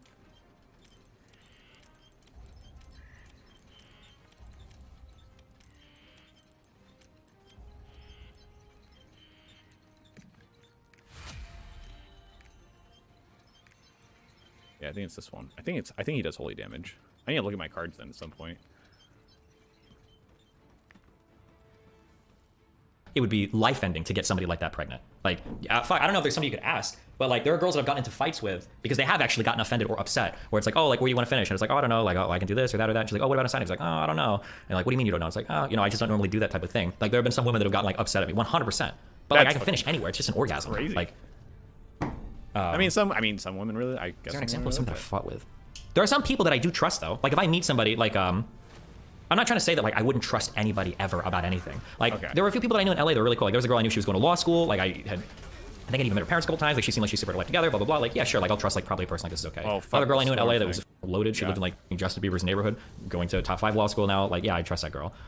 If I've known somebody for a long time, like years and years, probably, but for somebody that I've just like been talking to for like a week or two, and then like we meet and we hook up, like I'm probably not like finishing aside that person. It's just Yeah. the risk is way too huge, and I would Sure. kill myself. I would kill myself if they. The thing that I always think God. about when I put myself in a situation is like, okay, if it goes wrong, and I was talking to myself in the future, would I say, Oh my God, "Man, how these that guys really die sucks," die or would I already? say, man, you're a retard, you know? Like if Melina would have baby trapped me, we've been dating for 4 years. If I were to tell myself that 5 years and I'm like, damn, Melina baby trapped, I was like, damn, that sucks. Like she got you good. Like she dated you for 3 or 4 years, came to the US, gave up her whole shit. Like damn, you got, right? But if I meet like a girl at TwitchCon and we go back to my room to mess around and she's like, no, trust me, baby. Like, oh, like look, I got pills in my purse. Like of course I'm on birth control. And then she gets knocked up and I talk about it like 3 years from now when I'm on the hook for child support. And I'm like, bro, you nutted a girl you met first night at TwitchCon? What the dog? She showed you pills? Good job, dude. Good one. Like I feel like a dumb I feel like an idiot. Fuck. You ask her where you should bust during? Yeah, of course. What are you fucking silent when you're fucking a girl? Yeah, when you get close, you let her know. Yeah, hey, I'm gonna come soon. Like, where should I finish? Or what do you want me to finish? Or what do you want to do? Blah blah blah. Sometimes I'll ask. Yeah, sure. You just keep going, and you're like, you nut inside her, and you're like, hey, I hope it's okay, but like, ha, Oh my God. the fuck out of here. You're about to trigger the fuck out of me, aren't you? No, not at all. Okay, what's up? I was gonna say, if you really do what you say, that's impressive. Because I probably argue that like before 25, Jesus. had like little to no dick discipline. So I don't know. Oh, dude. Oh, no. Before 25? Oh, I'm don't sure run I into me, fucked up. fuck. Absolutely. No, for Okay. sure. Absolutely. Before 25, there might be some little Stephen Bundle III's out there that I was just a retard about. I don't think I was fucking before 25 for sure. But today, like 30 and onwards, you were I think I've been pretty, or no, probably like saying here. 27, 28 and onwards. I've thought about it before. But yeah, I'm sure like 22, 23 when I was like first starting to like hook up and get around with people, I wasn't thinking about it as much, for sure. Because I hear some people talk about like sexual health and doing everything properly, and I'm like, that's great. I'm like, but y'all never was around and did anything wild before that? Because the way that people talk about it, I don't know if it's real. So sometimes I hear like, oh, you know, you always want to ask for STD checks and all this other stuff. I'm like, bitch, I don't believe you do that every time. I think you say that outwardly because it's the right thing to say. But the truth is, most people are not doing that. I know because when I was out there, I would get tested, and then I would ask the girl she'd gotten tested, and she's like, yeah, I did. And then as we dated, I found out she hadn't been tested in like 6-7 months. Yeah, for sure. So, I usually tell people like I don't most ask. people will lie. Yeah, for sure. And I don't things. ask every single time. Mainly because I don't even like. Mainly because I don't know if I would ever believe him every time. Like, I might ask, and you might say yes, but I'm probably not going to ask you for your paperwork. And then even if you do, I'm not going to know, like, have you hooked up with anybody since then? Usually my general advice to people is, like, just get tested, like, every few months or, like, every partner or 2 or 3, whatever the fuck. Like, just make sure you're getting, like, semi-regularly tested, right? Like, more than you go to the dentist if you're having a lot of casual sex. Like, if you're telling me that, like, you get STD tested, like, once every, like, 5 years, probably not good. But if you're telling me you get tested, like, once or twice or 3, or several times a year and you have, like, then you're probably fine. Like, yeah, I'm not going to pretend that I'm, like, walking out, like, asking for every single girl's paperwork, for sure. Right, which is not the worst way to go about stuff. But the truth is, this is how people operate. They get a test, and then they have like a serious partner. Yeah. And then they date one person, and then they fuck you, right? Or maybe they fuck another 2 people in the middle. But they didn't get tested that whole time. They assume that the everything is partner safe, didn't cheat. Okay. Then they assume that the person they hooked up with, that they had known even while they were in a relationship with the other person, didn't do anything shady because they told them they did. So they're operating off of a lot of like, I think everything's okay, and that's how people are going around saying like, I'm good, I'm clean. But I've seen from own people's sexual habits as well as my own, but just also observing other people. It's not true that people are practicing safe sex when they say it. And I think that's how most people end up catching STDs oftentimes, is from people who think they're clean and are confident they're clean, but fucked around with the wrong person. Yeah, it just depends on how much you get tested. Like, as long as you're getting tested every few months, you're probably okay. Just make sure you're not going like months and months between, or not even months, but like there's no reason. between, yeah. Most people are not going to get tested that often, because even if they have sex every once, like you and I are having sex often, right? All the time. Most people are, yeah, just plowing pussy, right? So, but most people are not fucking that often, so they don't feel like the need, and they don't feel at risk for it. Oh, sure. I'm sorry. Hold on. I'm sorry. Maybe I should have just said this because I'm not even. The problem isn't the STDs, because gonorrhea and chlamydia are who the f cares, especially because a lot of people are asymptomatic. The reason why I say you should get tested every so often, it's not even necessarily because of transmission. The problem is that if you have chlamydia or gonorrhea and you carry these for a long time, they can start to do permanent damage to your reproductive system. That's the reason why you get tested, like more than hopefully more than once a year, but at least like a couple times a year, or just to make sure that you're not carrying these for long term. For men, I think chlamydia, can destroy your seminal shit or whatever, and you can become like almost infertile, your tubes or whatever. And then for women, I think chlamydia can start to destroy your something in your ovaries or something with your like infertile as well. That's the reason why you get tested. It's not just so that you never have it. Like if you get chlamydia or gonorrhea, it happens. Who cares? Just make sure that you're not carrying it for a long period of time, destroying your body. Yeah, I think most people's knowledge of like sexual health is like limited to none. When guys ask me about it, they're like, yeah, you just get the pill, but like you said, it can affect your reproductive abilities, or it can have other long-term effects that like really fuck up your urinary tract and things like that. So it's one thing you want to definitely get rid of. Unfortunately, those are the ones that you can get rid of. So there's some that you can't, and there's other ones that also, like, I don't know. I've never had an encounter and getting anywhere close to stuff like syphilis or weird stuff like that, but apparently those things have extreme side effects as well. They're common in some pockets of the world. So it just takes one wrong vacation, just takes fucking with the wrong person. So I mean, the truth is, and I think this is what I accepted a while ago, is that when you're out there fucking, you're rolling dice. Now, there's certain things that might elevate those risks, certain types of people that you might be fucking with that might elevate those risks, but the truth is, there's just risks with hooking up with people, period. Sure, but I would say as a guy, you should be minimizing the fuck out of your, at least as a celebrity. I think as a normal guy, I'd feel a little bit differently, but now as like a little E-celeb or whatever, I think you should be really careful about getting women pregnant. That might just be me being paranoid, but like, oh my god, dude, if some women like baby trap me, I would kill myself. Especially you know what I think happens? I don't think they baby trap people. You know what my suspicion is? Dude, abortion trap? That would be so sick. If I was a woman, I'd like DM like 6 guys and be like, you remember when we f***ed last year? Give me 10 grand or I'm gonna carry this baby to term just to see who pays up. I would, sorry, God. So this is what it is.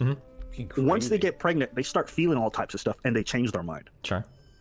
It's not that they trap somebody, and I think as a man, it's kind of tough to understand because you're on the receiving end where you're essentially being brought into having the responsibility of taking care of a child that you didn't want, and that even if she agreed beforehand, let's say she said to you, I don't want a baby, I'll never want a baby, yada yada yada. She gets pregnant, all the hormones get injected, she thinks about having a child, naming it, raising it, all the fucking childhood things she never got to live, and she starts having second thoughts. It's fucked up, absolutely, because as a man you get dragged into it. But to me, on my side, there's an understanding I have of why they wouldn't go through with the abortion.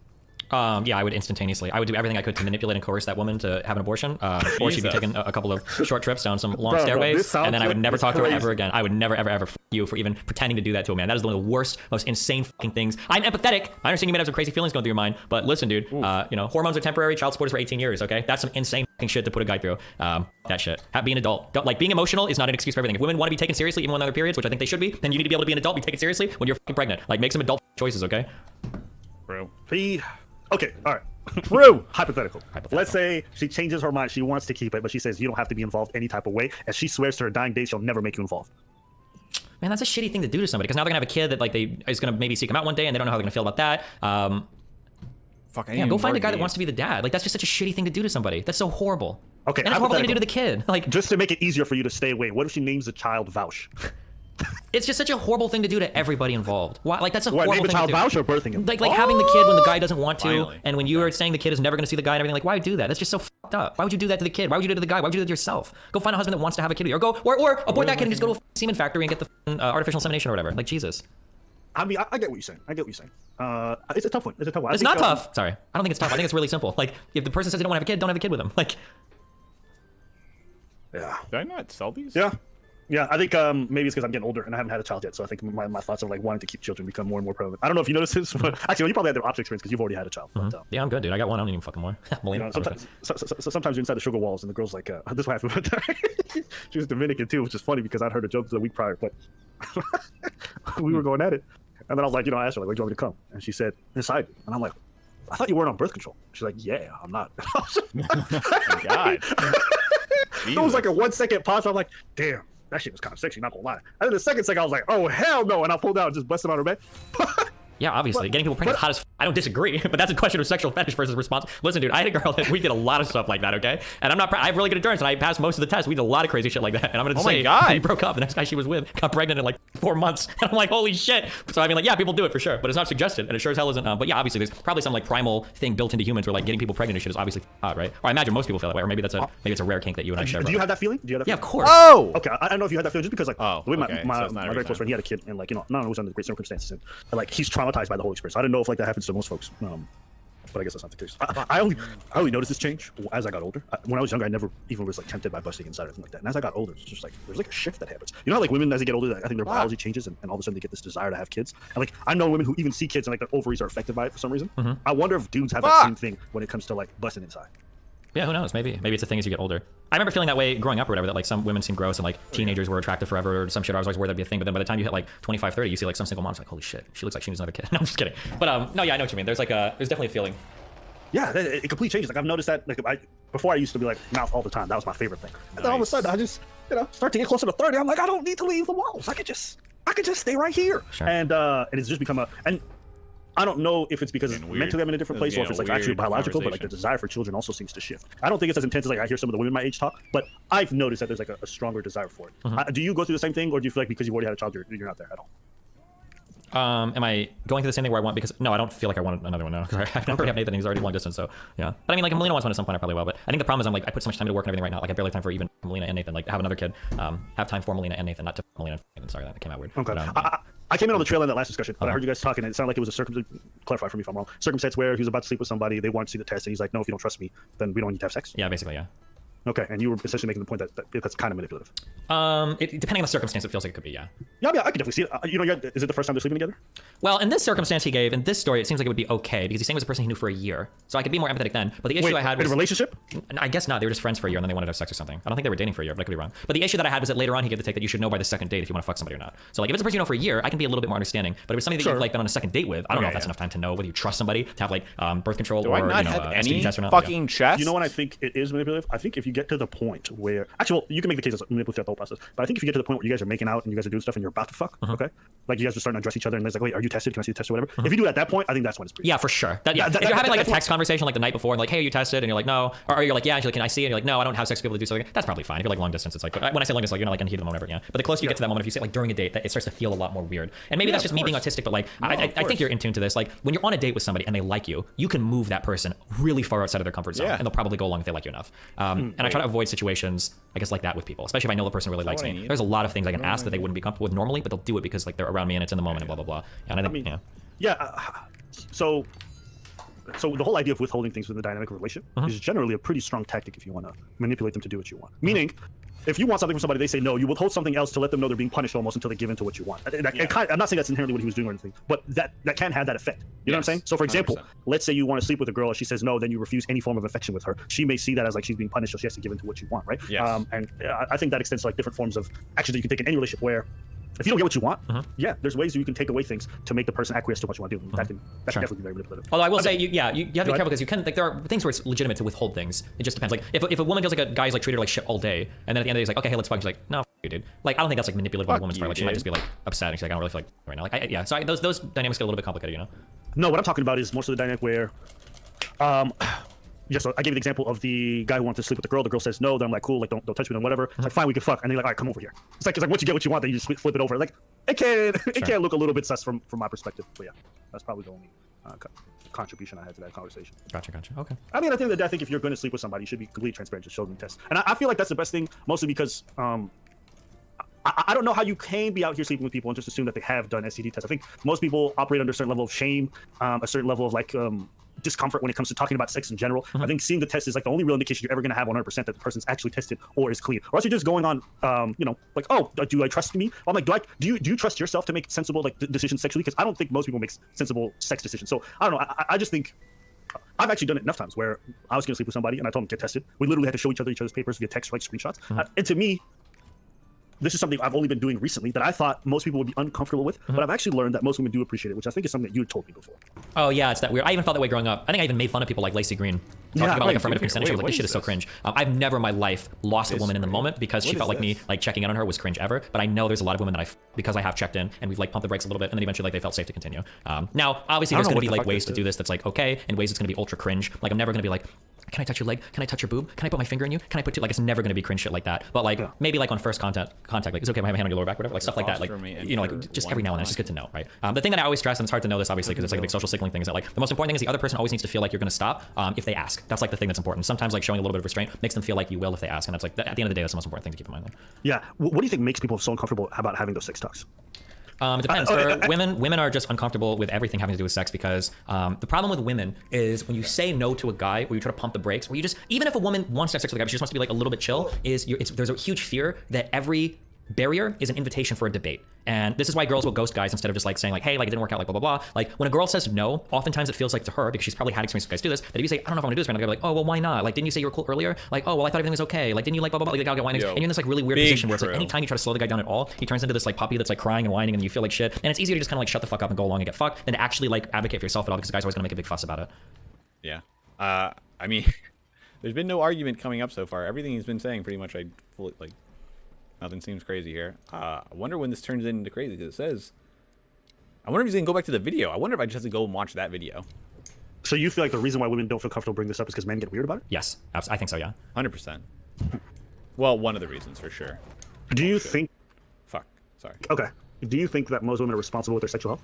Not really. I don't think most people in general are. Unfortunately, the onus is kind of on women because they're the ones that get harmed more than men in these circumstances, right? I definitely think they have more to lose, absolutely. But why do you think most people in general are not responsible with their sexual health? I'm asking about the factors that lead to it. We have so much accessibility to STD clinics nowadays, resources online. If people want, they can just talk to their doctor. But I feel like there's a reluctance to even... I don't know. I feel like there's still... I'm still kind of young, I would say. If I had to think about it, I think it still stems kind of from like when you're raised, is the fact like I still think it's weird. I still think it's like not taboo, but kind of weird. I don't know how parents like talk to their kids about sex. I still think it's seen like something where it's like families don't want to like engage with that. They kind of just end up leaving things like they kind of just let like either other forms of society or just fucking like the internet at this point like take control of that. And if the internet is like focusing on like sexual gratification and that's all they're talking about is just the sexual gratification, then no one's thinking about like the actual like harm reduction that you can do to do it. So that's why I think that's probably the main thing. Like no one's ever like shown this thing. Instead they're just showing all the benefits, like all the positive stuff that you can do to having sex, and that's all they look at and focus on.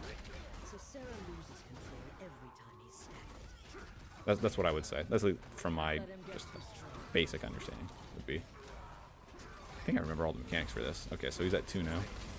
Do that a lot of times. So I'm asking you, why do you think people are uneasy about that? It's probably one of those things that's like multivariate. There's probably like 1,000 reasons why. I would say like one of the big reasons is honestly education. Like I don't think we talk a lot about this growing up. Like I said, like I was embarrassed. The first time I got an STD, I was like 31 years old and I didn't know anything about it. I was embarrassingly fucking retarded. I was super triggered too. I tested positive for chlamydia and I thought I was gonna have it for the rest of my life. I didn't know that you got a shot and it was gone in a week. And I was 31 years old and like having like a decent amount of sex and getting tested and everything, I still didn't know much about like the individual STDs. I can't believe I made it that far without fucking knowing. And I think a lot of people, and I was gonna respond to my YouTube chat earlier, we're saying stuff in my chat. STD tests in America are a luxury item. The big issue is STD tests costing $750 plus. Neither of those things are true. I'm pretty sure, I think, at least in California, I think you could go into a Planned Parenthood. Why would they do that? And you can get tests for free. And also, I'm pretty sure there are other places you can get STD tests for like $30 or $40. Like, yeah, they're not expensive at all. $750 plus. That's if you like. Usually when I get tested, I'll do the full battery because I'm checking for herpes and everything because I don't have either of those yet. Not that I don't even think it's a big deal necessarily, but the full battery, like a blood test and everything, is usually like $300 or $350. It's not $750 plus, and that's for the full like HIV, syphilis, and herpes, and like everything else too. So STD tests are not that expensive.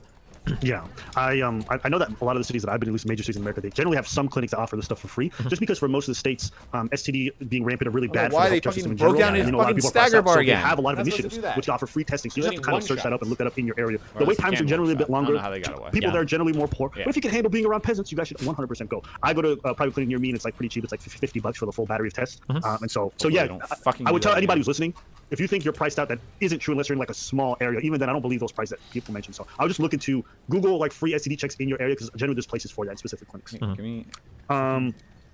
Somebody mentioned shame, and I know as an immigrant that's definitely true. I think coming from like a very religious background, everything sex related was absolutely taboo growing up, and so we had this kind of culture where everyone fucked, but nobody talked about fucking, and so it was really kind of bad. Where like I didn't know about condom use, I didn't know about masturbation. I remember the first time I had a wet dream, I was confused what was happening. Like I didn't understand any of this stuff, and so I ended up learning from the internet, which is like not always the best way. You can, exactly. On the forums when I was growing up, like that was a weird place to learn about sex. Guys were always giving you bad information. So a mixture of like shame definitely plays into it, and I think it's unfortunate, but. Thankfully, through like education, like you mentioned, I did learn a lot. And if you guys are wondering how you guys can broach the subject of STDs to women you're seeing or starting to see, if you just let them know in a responsible manner, like one way I used to do it, or one way I still do it, is I would just tell somebody like, hey, listen, I would actually, do you ever do this before the first date? No, well, it depends on the types of conversation we're having beforehand, because I don't want to sound like ultra presumptuous, unless I've like already been like fucking like sexting somebody or like talking hardcore about it. But like, yeah, if it's like a casual, like if I got like, let's say somebody at Twitch was like, hey, we should get dinner. I'm like, okay, cool, and I like DM them, like, hey, just here's my STD result. Like that would be like really forward. No, you wouldn't do that. You wouldn't do that. But one thing I like to do, if I was speaking to somebody for like, let's say if I meet them from online dating, and we've been talking for a few weeks, like maybe 2-3 weeks, and we're thinking of going on a date. If I feel like there's a lot of chemistry, I'm like, listen, I think there's a lot of chemistry. There's a strong possibility we may or may not have sex. And so I always like to be responsible about this. Grab I've been tested. someone, you bitch. If you want to see my test, I got it on me. And if you haven't been tested, I'd like for you to do the same. Generally, by broaching it in that manner, they're very open and very receptive to it, especially when I take the initiative and then I show my test first. I've noticed that they're like, oh, you're really serious about it. I've had like multiple women say like, oh, you're really serious about this. I was like, yeah, I'm very serious. And like, all right, I'll You get didn't tested. fucking And grab they're very anyone. excited about the fact that I'm responsible. And the reason why I started to see them saying that, why they seem exciting, is because I think for them, they hear folks talk about it, but they very rarely see folks actually take the test or show the test or stuff like that. Fuck, So even why? women are sometimes surprised when I actually show Why? them. So for anybody listening, if you guys are thinking about doing it, it is possible. Give it a shot. But obviously, like Destiny said, don't be presumptuous. Speak to the person a lot. And if you're unsure, go through one date with them and then bring it up. But yeah, like if I was going to see somebody, we've been talking for 3 weeks, we've already been flirting a lot. Like you can kind of tell if you're going to fuck. Sure, yeah. You know what I mean? You can kind of tell. And so, yeah, I've definitely brought you to, hold on, actually no, it doesn't matter. It's just a conversation. But yeah, I encourage everybody to try to do that. But anyways, I won't keep. I'll let you get to the Mr. Girl video, man. Okay, have fun. Be careful, then. Yes, sir. Peace. Inside your body, you need to be able to believe me when I tell you something. And if you can't, then like I don't want to. But I was really enraged. But we didn't have sex. I was really angry about it. Okay. So that was the conversation. phrased things in the worst way. Come on. Okay, so I guess we got stuck on the point of whether it is a test. It seems like you find the idea of it being called a test like an attack or demeaning, and maybe it is. And then I kept asking, I kept saying like, it seems like you're upset. And you'd be like, no. And I was like, it seems like you're mad. And you're like, no. And I was like, so you're feeling anything bad about this conversation? You're like, no. And then immediately after the conversation ends, you like look at your chat and you're like, that was weird. And you're like obviously super upset. And then you don't fucking talk to me for 3 months. So whatever I was annoyed about in the hypothetical idea of dating you has now taken over our friendship, or I essentially derailed our friendship. Fuck. At this point. Like I can't really even think of you as a friend now, because how can we be friends if you can't even tell me when you're obviously upset with me, on stream or off stream for 3 months? I don't see how you can have a functional. You can't even be functionally colleagues with somebody if you're gonna be talking about stuff like consent and like the difficult political conversations we have that are going to cause hurt feelings and anger from time to time. If we can't we can't talk about it. Let me know when you're finished. He's finished, obviously. That's fucking obvious. Go backwards and forwards. So, first off, that is not how the conversation played out. You were very specific and not just personalizing it, saying that it was me who was doing a test. It was me who was doing a power play. Secondly, that I initially wasn't annoyed with you, but as the conversation went on, it just seemed like you kept pushing and pushing that it was a test, it was a power play, and you were trying to get some sort of negative reaction out of me. And initially, I was just like, this feels very uncomfortable. And afterwards, I was irritated. And when you messaged me later, you said like, we haven't been talking. I said, yeah, I feel like our last conversation left things in a really weird place. Okay, again, I'm just sorry to interject, but there's confusion. There's everyone correct. knows how Okay, people are saying you're in a relationship. Just to confirm, as far as I know, you weren't in a relationship, right? No. At that point, when I was talking with Mr. Girl. As in, you weren't in like a sort of romantic, sexual kind of engagement, right? You were just friends, correct? With me, yeah, we were not. No, not with Mr. Girl, with somebody else, yeah. We've never had. But people are confused. They think you were together. More drama. I'm trying to. had any kind of sexual relationship. No. Okay, To me, the argument was about a semantic labeling of. You just described the behavior, which is, I tell men I need time. If they don't accept that, then they're gone. Okay. No, I clarified in that conversation. No, you said this I just now. clarified. Right, but in that conversation. Wait, I'm trying to say something. Oh my god. You said this just now. You said if I ask men for time, and if they don't accept this, then they're gone. We're done. And you said that is the reason you were single for 4.5 years. I don't know if that was the primary reason, but I Okay, said but you I said don't that. mind being. Okay, There's calm a down. reason. You didn't mean there's a different reason. You meant that what I just described is the Easy, reason. calm down. That's one of the reasons, Okay, right? that's fine. Right. This- But I'm I've just- been. I think But you I'm just said these that we haven't even my main responded. point. Can I? Yeah, she just said that, but she's just going over some of the things. Come on, dude, calm down. Can I just let me No, clarify? I don't want you to clarify. Yeah, I I let want you to- clarify. Why do you want her to? Okay, why wouldn't you want her to clarify? Even if that is what she said, maybe that's not what she meant. Like, calm down. That's another big thing I think Max definitely does sometimes. Like, maybe the person didn't eloquently say like exactly, and then like he can kind of finagle what they said to mean something else. And it could truly, like, it would make sense. Like, maybe logically it makes sense. Like, oh, you said this, and therefore I can like go to this. It's like, sure, but you need to understand that I didn't actually mean it that way. So please let me explain. And he's like, well, no, I don't want you to clarify because you've fit my narrative of what I want to say about what you said. That's not good. That is not good. And then, or he'll say something along the lines of like, well, no, I think that was actually truly what you meant, but now that you hear it in like how what it actually is, now you're like upset by that, and you don't want it to be that way. So now you want to change up, even though that is how you truly feel. Something like along those lines. You can let me clarify one time. I don't want you to. I want to finish. I can split the difference on this. Let me clarify one thing. Why? Okay? Because I let you clarify. So you get to interject whenever and clarify whenever you want, and I don't get to? No, I'm not playing this fucking game. No, I get to interject and clarify when you say I'm allowed to. Oh. And you're asking to clarify, and I'm saying no. I want to finish my sentence.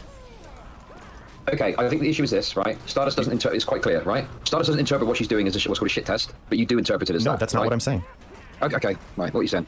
I'm saying. I'm listening. Okay. Voila. From now on, if you allow me to interrupt you or clarify something that is not a point that you get to pull out later and use to interrupt me at a random time, it's called consent. My point that I'm making is that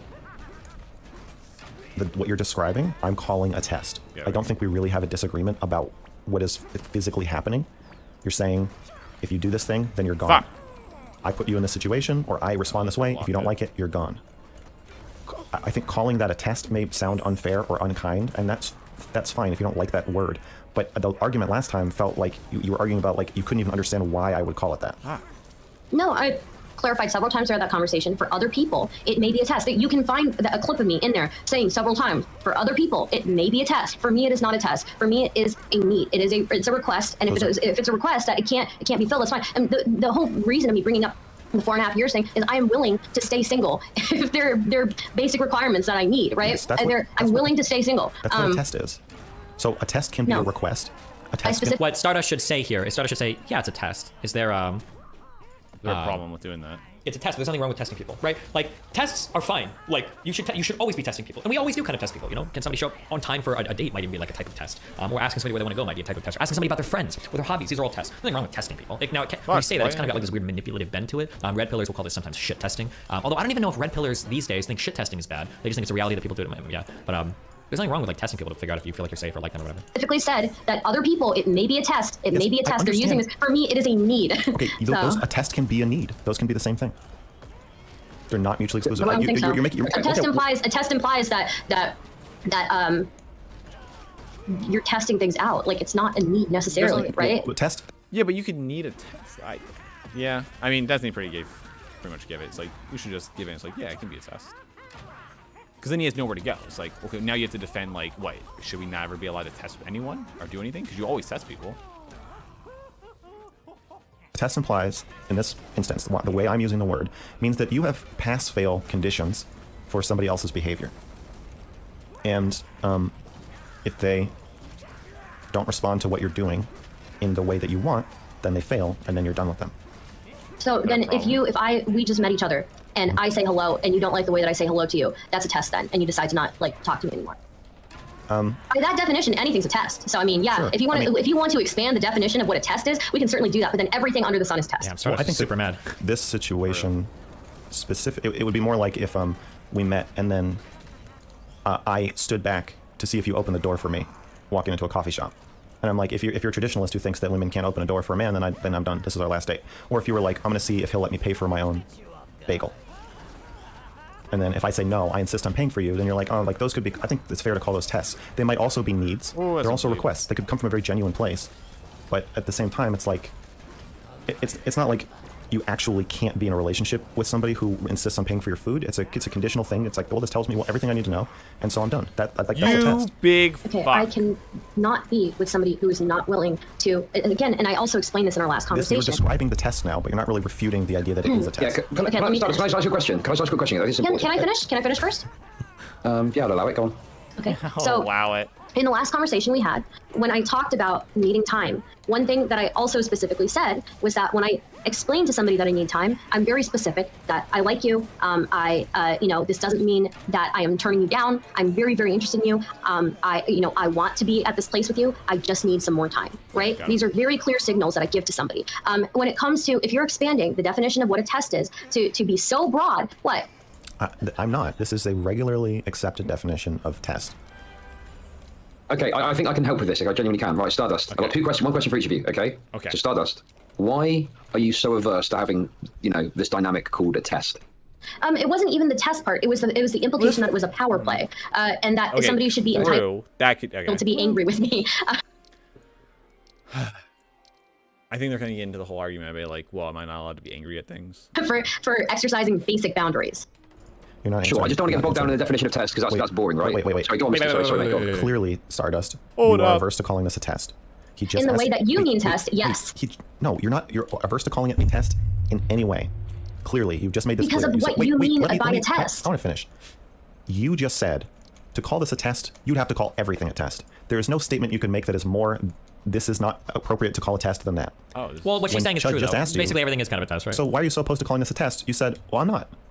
So okay, so then It's is it a test? specifically the implication that you put towards it. Well, let's You have a when little you good call faith. something a test, when Let's- you call something a test, Mr. Girl, you are talking about this. You are talking Girl. specifically He used his about full this being name. a power play, or this is like, That's I'm fine. going to see let's how have a- that is how you described it last conversation. That's fine. Let's have a little good faith, though. If you think it is a test, but you don't think it's a power play, why don't you just say that? Because my definition of test it includes that. My definition of test includes that it is not something that's necessary for your relationship. Whereas for me, I feel like this is something that's very necessary for my relationship. Do you believe that when I just said I think tests can be necessary? A test can be a need. I said So that. by Wait, your- wait, by I said- your wait, definition- I said that. Do you think I'm trying to trick you or Trojan horse the idea? in No, there? I think if that's your definition of test, then sure we can go by test. But then we've got another issue here, which is your implication that it's a power play, or your very not even implication, very specific statement that it's a power play, and also your very specific statement that men should have a right to be angry with you if you have a boundary like that. Okay. So, okay, Max, I wanted to ask you, because you seem very insistent on using this word test. What's the reason you think it's important that it's, defined as a test? Because it describes how it feels to have it done to you, and it Oh, these are weekly, not even daily. I feel like you have, never mind. Uh-oh. it explains Uh-oh. the way, or encapsulates the way that it's not really true that you don't want to have sex. You do want to have sex now, but you don't think it's a good idea. And so there's a second order like decision. That's an being- assumption. Well, I'm basing it off of what you just said. So if you think I'm misinterpreting it, that's fine. But the reason I'm calling it a test to answer Chud's question is there's a second order thing happening. So like if Shaylin says, do you want some ice cream? And I say, no, I've eaten too many calories today. I do want ice cream, but there's another reason I'm saying no, because I'm thinking ahead.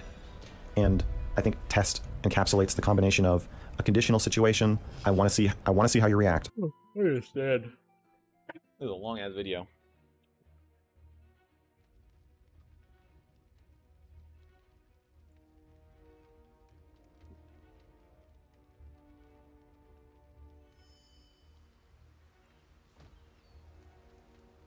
One, two, three, one. Okay, yeah, I'm still getting picked up by the mic. Good. 1, 2, 3. Yeah, we're good.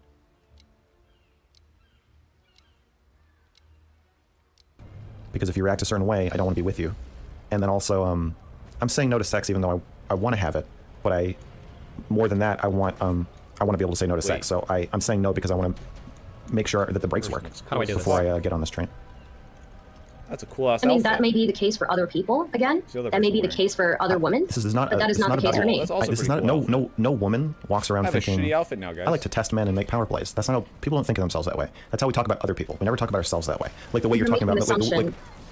No, this you're is still making an assumption. No, I'm gonna tell you. I'm gonna What tell you you. are making an assumption is about why I No, have to say that. Why I have to say that is different. There may be people it's who, not- like you said, who subconsciously need what you're talking about. But for me, that is not the case. How for would you me, know if you don't subconsciously need something?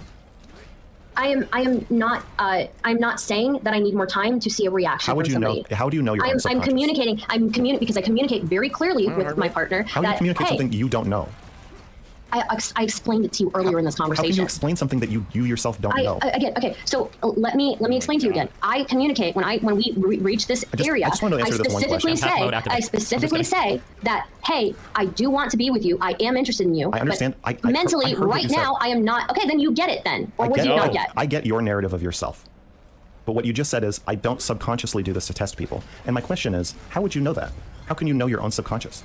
Well, okay, so I don't do it to. I can't speak on my own subconscious, right? Right, okay, but but you I'm just sure did, what so you're let's- saying. I'm sure what you're saying is true for some women, but it is not the case for me because But I'm if it's- as direct. When I think that he said it earlier. I don't know if Max does try or if he. I don't know. I don't know if he's in that mood right now.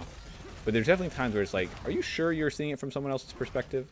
Like, you need to see how she's viewing this right now, and like the fact that you just keep like hounding her on this.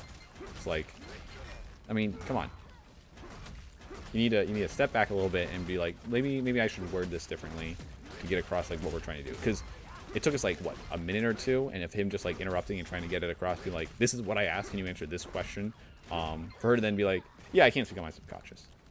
And then it's just be like, but that's what you said. It's like, okay, well, okay, I misspoke. As possible with my partners about this as I can be. Okay, it is impossible to be direct about your own unconscious motivations because you can't know them. So that is why you'll say something about me like, it seems like Mr. Girl was trying to make me have a negative emotional reaction. You don't think that I am thinking that. You don't think I'm sitting here thinking like, I really gotta get a negative emotional reaction out of Stardust. Like I'm so fucked up about this consent thing. I hate women. I hate my mother. I hate Stardust. I'm resentful. I want content. You don't think I'm thinking these things. You think that is an unconscious maneuver I'm making in the conversation, unbeknownst to myself. You think I am unconsciously trying to provoke you, right? You don't think I'm sitting here you think I'm consciously trying to upset you. Yes. Do you think Whoa, that's, why are you why? talking to me? Wait. I think that's a bit. Listen. Maybe not right What now, would you but think in the previous conversation, 100% you were trying to get a negative reaction. Why, Yeah. Okay, why would I that's a lie big about moment, that? okay? Wait, why would I lie about that? I was fine. I was civil throughout that conversation. You were the one who had an issue throughout that conversation. You were the one who had an attitude problem throughout that conversation. And then you were the one who took every opportunity to twist what I was saying into some sort of power play. I get why you're saying I was trying to upset you. What I don't get is why you think I was consciously trying to upset you and why I would lie about it now.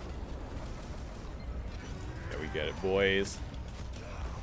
I think that you were resentful. And whether that's conscious or subconscious, I can't really say. Well, you but you just were very did. That is clearly the resentful. only point. Well, you can't say, but she's telling you how she feels. She feels like it was intentional. Okay. Right now Let's clear it. Let's clear it. Strike it from the record. Okay. What I can't say whether it was conscious or subconscious, but I do know you were very resentful in that conversation. And as a result of you being resentful, you decided to purposely be antaontic with me, purposely call something that I'm telling you is not a power move, and telling me it's a power move. Purposely means consciously. So again, the only reason I mention it is not. You can purposely be antagonistic while still not knowing the true motives, right? Okay, that's fine. So the only reason I bring it up is people generally don't think of themselves as behaving badly. They don't think, oh, I'm going to test this person. They don't think, oh, I'm going to rape this person. They don't think, oh, I'm going to manipulate this person. I'm going to interrupt this person. I'm going to not listen to this person. I'm going to try to provoke this. That's not how people think. Fuck. Right? So when I say that you're testing people, I'm not saying you think you're testing people. And so no explanation of what you're thinking is relevant. Just like if I say, oh, no, I wasn't provoking you. Here's what I was thinking. It doesn't matter. I can tell you that I don't think I was provoking you, but I can't tell you I wasn't doing it. Thinking you're doing something is not the same as actually doing something. And thinking you're not doing something is not the same as not doing that thing. It feels like we should move on from the testing. I don't know if we're going to get anywhere with that, but to me, it seems like that is the surface level thing, and there's actually much deeper roots here, like the fact that you felt you were being antagonized on purpose, right? Like that's going to be upsetting in that moment. So what you're saying, Mr. Go, is you weren't intentionally trying to antagonize, but your actions could have antagonized, but you weren't trying to do it in a mean or a harsh way. I was making an aside to show Stardust that she too, like every other fucking person on the planet, when you say, oh, this person is doing XYZ, you don't mean No! they don't identify as doing XYZ. So when I say you're making a power play, I'm not saying you think you're making a power play. So you explaining like, no, I'm not testing people. I'm really clear about that. Doesn't matter. 8. Describing if you think you're testing people is not the same as talking about whether you're testing them. Right, but Okay. being that clear with somebody, you're laying everything out. You're laying everything out for them. Like, what else is there to be said? There's no power play there when I'm being completely open with why, with what I'm feeling and why I'm feeling a certain way. There's no power play there. It's here's everything for you. Here's all of my shit out in the open for you. And if anything, you know what? You have the right to walk away. That's fine. I don't think it is possible to do what you're describing. I don't think you can know your own unconscious, and so therefore it's not really possible to define your own behavior for someone else. Like, there's people watching this who agree with you, who think I'm just trying to upset you. I'm an asshole. I'm a rapist, and I just can't stand the idea of a woman saying no to me in friendship or in a relationship or sex or in conversation. That's what they're thinking, right? And no amount of me saying no, I just explained it. I just explained it. I just laid it all out for you. Why don't you guys get this? That has no effect on what they think of me. My own narrative of myself. There's no way to be like, I'm so open that everything I think about myself should supplant everything you think about me, and I can just tell you what to think about me. That doesn't No, make, I'm not not saying that. Sure, I'm not saying that about me as a person, but I'm talking about specifically that interaction. I lay everything out, and if anything, that person has the power to walk away or stay. As far as I don't think you're a rapist, right? I just think that you're an asshole. And I just think that. But do you think I think I'm an asshole? First off, I do think you think you're an asshole. Yeah. No, I don't. There's no way you don't know you're an asshole, dude. I don't think I'm an asshole. I think I'm an exceptionally kind and honest and warm person. I think one of the most unique things about me.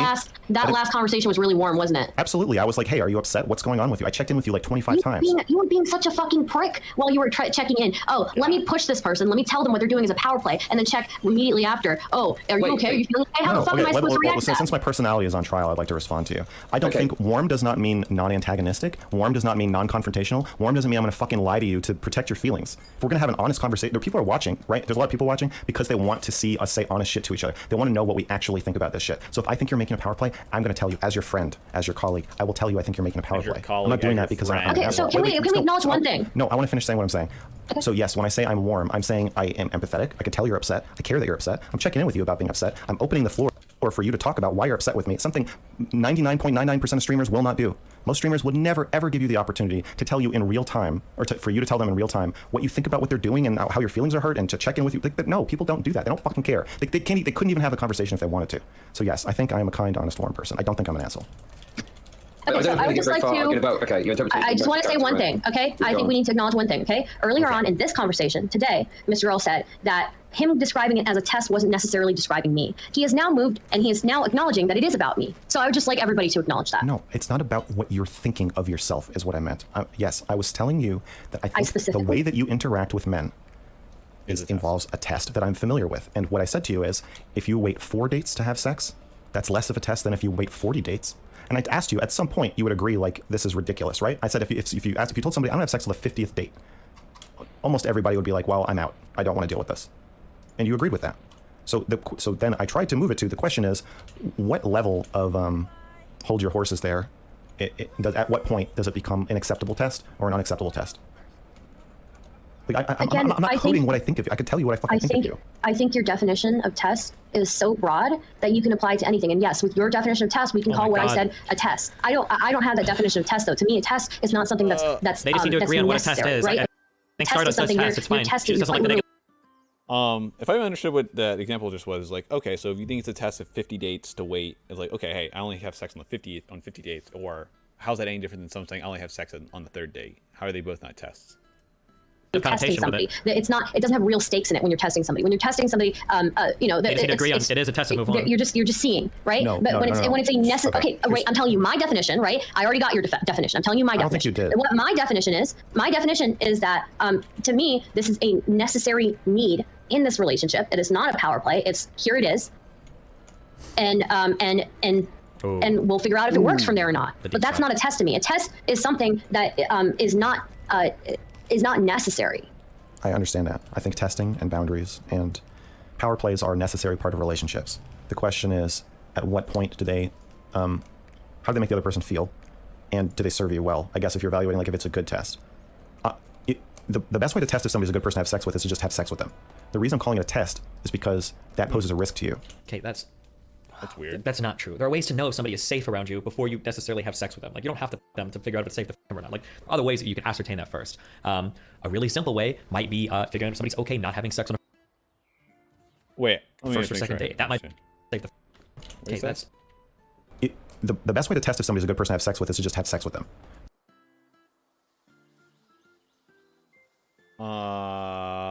I mean, that will give you the most true answer, I guess, technically. The best way to know if something is dangerous is to do the thing, I suppose. But that to get the most true answer, maybe. But the whole point of why you're trying to test it is so that you don't put yourself in that danger. So the best way to test it and not get hurt and not get endangered is not by doing the thing. That's what you should be saying. The reason I'm calling it a test is because that poses a risk to you.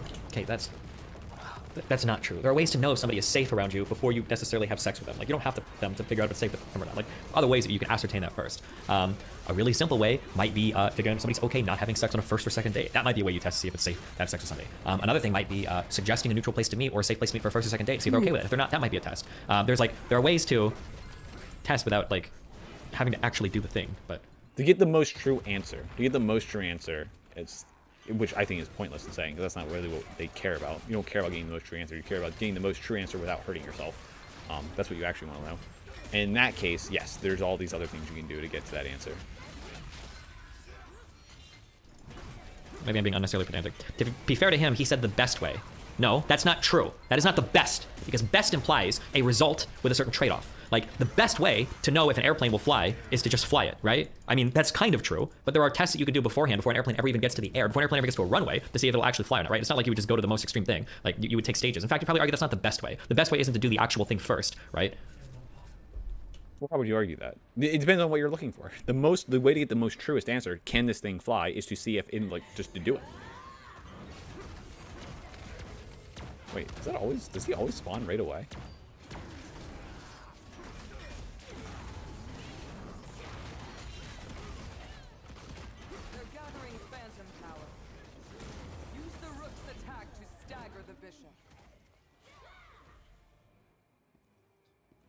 Is it on? Who's it on? It's on her. It's on you. Dude, he doesn't know what to do.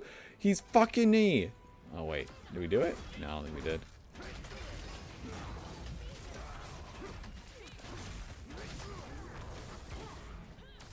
Oh, wait, no. Yeah, he did.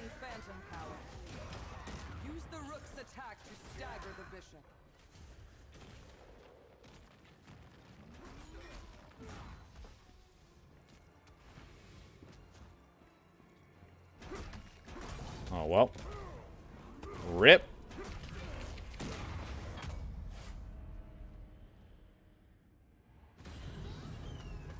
Fucking let the thing hit him. He didn't say safe, he said best. Best usually involves safe, you f***ing moron. What's the best way to have sex with somebody? Like, the best way to have sex with somebody would be for me to run outside and... Okay. I mean, true. That is... I agree. That is what people mean when they say that.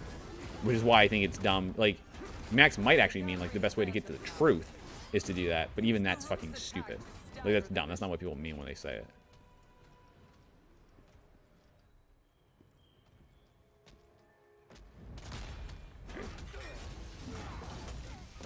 I'm the weakest person I can see and get my dick inside of them as quickly as possible. That's the best way. Like, nobody uses best like that. What are you talking about? True. So instead of emotionally jumping in and seeing what happens, like dating itself is a test. You don't just move in with a person or marry them. You test them out for a while. What you're doing is another step removed back from that of like, I feel like something bad might happen if I had sex with you. So we're going to delay until I get a stronger sense that that's not the case. And everybody does that.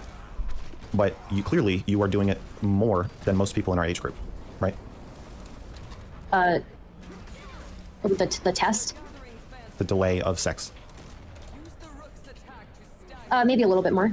Because in my experience, since turning 30, pretty much every person I've ever dated is like, well, like we talked for like 2 or 3 hours. Fuck! They didn't break the things. I'm triggered. So I just want to ask something important here, because I think one other problem is Stardust. It seems like you see like a power move or whatever is a bad thing, But Mr. Girl, you just said you see it as an essential part of a relationship. So there's one issue here that, you know, you see it as like Mr. Girl as a morally neutral thing, potentially, but Stardust sees it as a bad thing, right? And maybe that's causing the issue. Power play is intentional. In my head, a power play is intentional. Okay. Yeah, really. I didn't mean and a power play is also unnecessary. Power play is also unnecessary. I am calling this a power play because I find it annoying. Oh my god. And because what's happening? I think it's unreasonable. But that doesn't You do mean think it's bad? Yeah. Unreasonable. Yeah. I think it's bad. Well, I don't think all. Okay, there you could do something. Unreasonable. You could do something and then call it something reasonable or something I think is reasonable and still technically make it a power play. The reason I'm using the word power play, yes, is obviously pejorative, and I'm saying that I have a negative reaction to. But you said it's part of a relationship, so how can it be pejorative when you say it's also part of a relationship? Why is he immune right now? Yeah, that doesn't make sense. Okay, What are you going on about, Destiny? Best in no way implies the safest. The best way to see if a bathtub with wings will fly is to throw yourself from a roof while sitting in it. You'll know for sure, but it's hardly the safest way. Best usually implies some form of safety. It does. Like, do you know what the best medication for cancer is? It's a fucking microwave. Go find a person-sized microwave and step inside of it for 2 minutes and you'll have no more cancer. But it's not very safe for you to do so. Yeah, usually best implies some level of safety. Yeah, it does. I'm saying that that the act of grabbing It's not power. part of a relationship. That's why. I'm saying that the act of grabbing. Well, I don't know what part of most relationships are. I think we need to dispel the idea of an ideal relationship that we're talking. There's no such thing. Okay, relationships are horrible and people are constantly terrible all the time. Well, there are things you can do in a relationship to gain power. That you should do, that everybody does to advocate for themselves. And then if you do it too much, somebody like me will call it power play. That's what I mean. And so it's just a spectrum of like how much do you need this power and what did you do to get it? And then at a certain point, it's like if you're asking, I won't kiss you until we've been dating for 2 years. I think we would all agree like that's unnecessarily controlling. But it may be necessary. Right. But it may be necessary. We agree. We agree on it being unnecessary. Unnecessary being a fundamental adjective in this. I want you to just listen for a second. Can you do that? Can you do that? Yeah, For me? listen. Okay. Can you do that for me? I'm so confused. How do I make My point is that at a certain age and a certain maturity level, what may be necessary for you personally and reasonable given your psychology, like it may be that you are absolutely terrified of having sex with anybody that you haven't been dating for 3 months. So if you're asking me like what would my advice to you be, then it would be like don't. I'm not saying you should just do it. I don't know what you should do, but it's not. I'm not saying that it's right for you. I'm saying that the average experience of dating in your 30s is not really like that. That's more what it's like to date a 14-year-old. So like when I was 14 and girls and I were like, oh, we shouldn't be like, we're alone. We've been dating for 3 months, but like we're not gonna just fuck because like it's terrifying. So we'll just like make out a bunch, but we're not like that's too much. That feels very like middle school or high school to me. I'm not saying that you should just force yourself to, but I'm saying the experience of it for me, especially when it's like politicized, if it feels it's because I'm a man. It's as I said, a very male experience in this country of like being told like, well, you might be a horrible person, so I want to have sex with you, but we need to wait to see if you're a fucking piece of shit. Do we want to compare this to other countries? No. No. Not really. I was raised here, and so I have the expectation of this country. Yeah. Of American norms. You're saying it's politicized. Yeah. You're saying it's politicized because you're a man, because we're in this country, which may be true. But then I would also say that if you look at other countries, it changes, right? It's just going to be different. This may be part of the reason for your different values. I just want also you basically did agree with me with what you're saying when you talk about something being a power play, when you talk about something being a test. You agreed with me that it's unnecessary. So you contradicted yourself. No, earlier in this conversation, you said that it may be maybe necessary. No, but you said earlier, you just said that it's unnecessary and it's unreasonable. I need you These to. are two adjectives that you've used. I need you to adopt a more nuanced and multifaceted lens. I am being very nuanced with you. So then I need you to understand that when I say something is unnecessary, objectively, I'm saying like it is not something that the average person would think of as necessary. So if you have OCD, you need to wash your hands 500 times a day. We call that a disorder because the rest of us are like, that's not really necessary. But if you have OCD, to you it absolutely is necessary. And the solution to it may not be to just stop doing it. So I'm not saying it's not necessary for you. I'm not saying it's not a need. It may be absolutely essential for you to not even make eye contact with a man on a date till you've been dating for 5 years. It is totally possible for that to be your need. But to somebody else, you would be called controlling. So and at some points in the conversation, I'm empathizing with you, and I'm talking about your perspective. And I'm saying, yeah, a test can be a need, absolutely. But that's what I'm talking about, your experience of it. That's your need. A test can also, to the other person, feel like a power play. A need can feel like a power play. A boundary, like to a rapist, even just saying... But it's not a power play, so it feels like one, but it's not one. I'm saying there's no objective truth. It feels like a power play, but it's not a power play. You're saying it feels like one, but you're not describing it as a power play, right? I'm saying there's no objective truth to whether something is a power play. It's just a matter of perspective. If you're terrified of sex, then it's obviously not going to feel like a power play. To you, it's going to feel like just protecting yourself. To the other person, it's going to feel like a power play, most likely. It feels like one, but it's not one. But here's a question, There is no answer to whether it is or isn't a power play. I think it is. You called it one earlier, yes. right? And you're saying that it feels like one. Listen, Stardust, this is important. I can ask you a important question, okay? If you think it's not a power play, but every single person in the world thinks it is a power play, then what is it? It's both. Like perception is everything. Perception is everything, right? It's both. And from your perspective, obviously you're not intending to make a power play, and I've already assured you that this is not what I think of you. I don't think you're meaning to make a power play. I think your experience is that contradicting what you said in the past. It seems contradictory if you need to slap a label, an objective label on it. I need you to peel that label off and understand that there's actually going to be 2 or 3 different labels. There's going to be your internal label of your narrative of yourself, in which case you're obviously not going to label your own behavior a power play. Maybe after the fact, but while you're doing it, it's very unlikely. Especially something you intend to keep doing, you don't think it's a power play. And given how you feel, which I assume is absolutely terrified, then I think that's a good way to think of yourself. However, you should be aware that to the people, the other person in this scenario, they very likely are going to label it as a power play. A power play includes the intentionality. No, it doesn't. It does. It doesn't. What is a power play? A power play, by definition, includes the intention it doesn't. Most people your definition of power play is as broad as your definition of test. Then people we think of as controlling assholes do not think of themselves that way. If you have big disagreements over like definitions, you just ask like, well, what do you define as power play? Whatever. I think you just ask that just to get it out of the way. Because I think you can be a nice person, but I also think that you have a very abrasive side to you. I think I am a nice person. I don't think I'm an asshole. You think that. Assholes don't walk around thinking of themselves as assholes. Tell us who's right. Yeah, they're communicating past each other. Okay, great. So people who make power plays do not think of themselves as people who make power plays. There's still an intentionality in power play, whether you whether you think the thought behind a power play can be I want to feel safe. Absolutely. Okay, that's fine. Then maybe we're just using the word differently.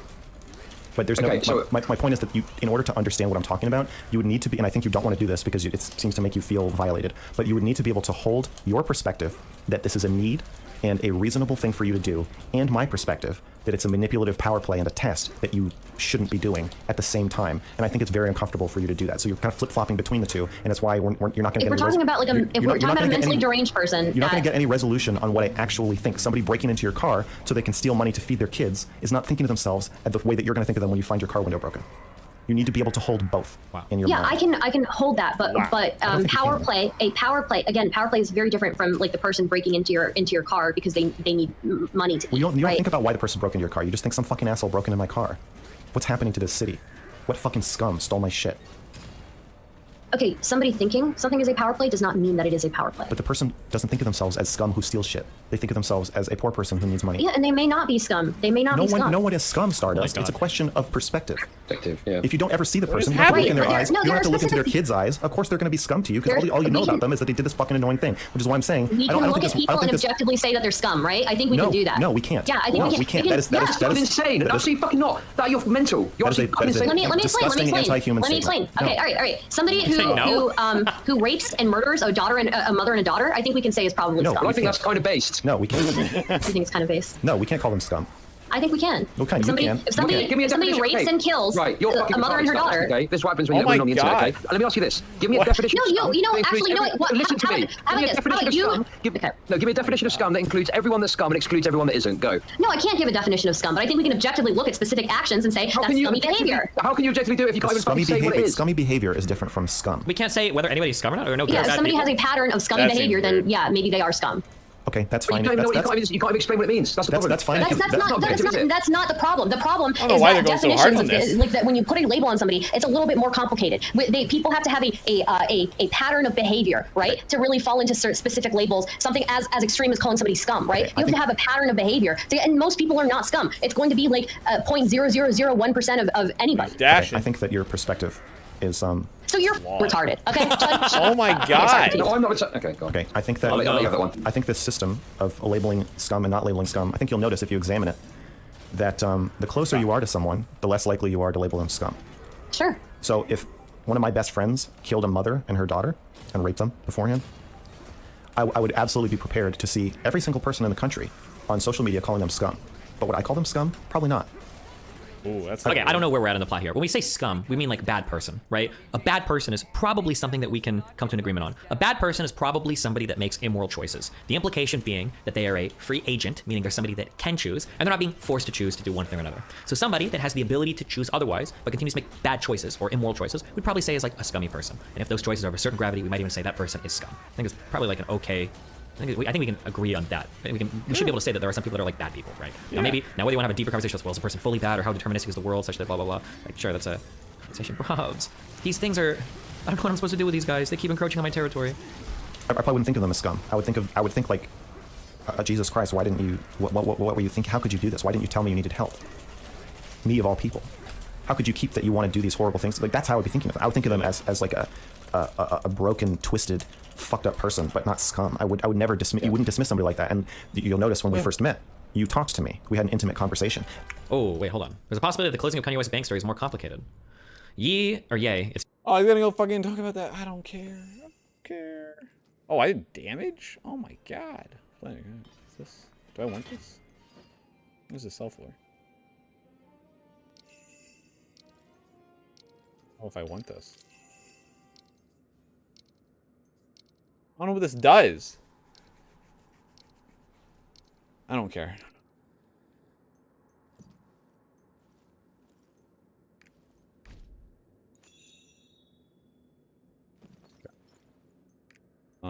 What items did I get?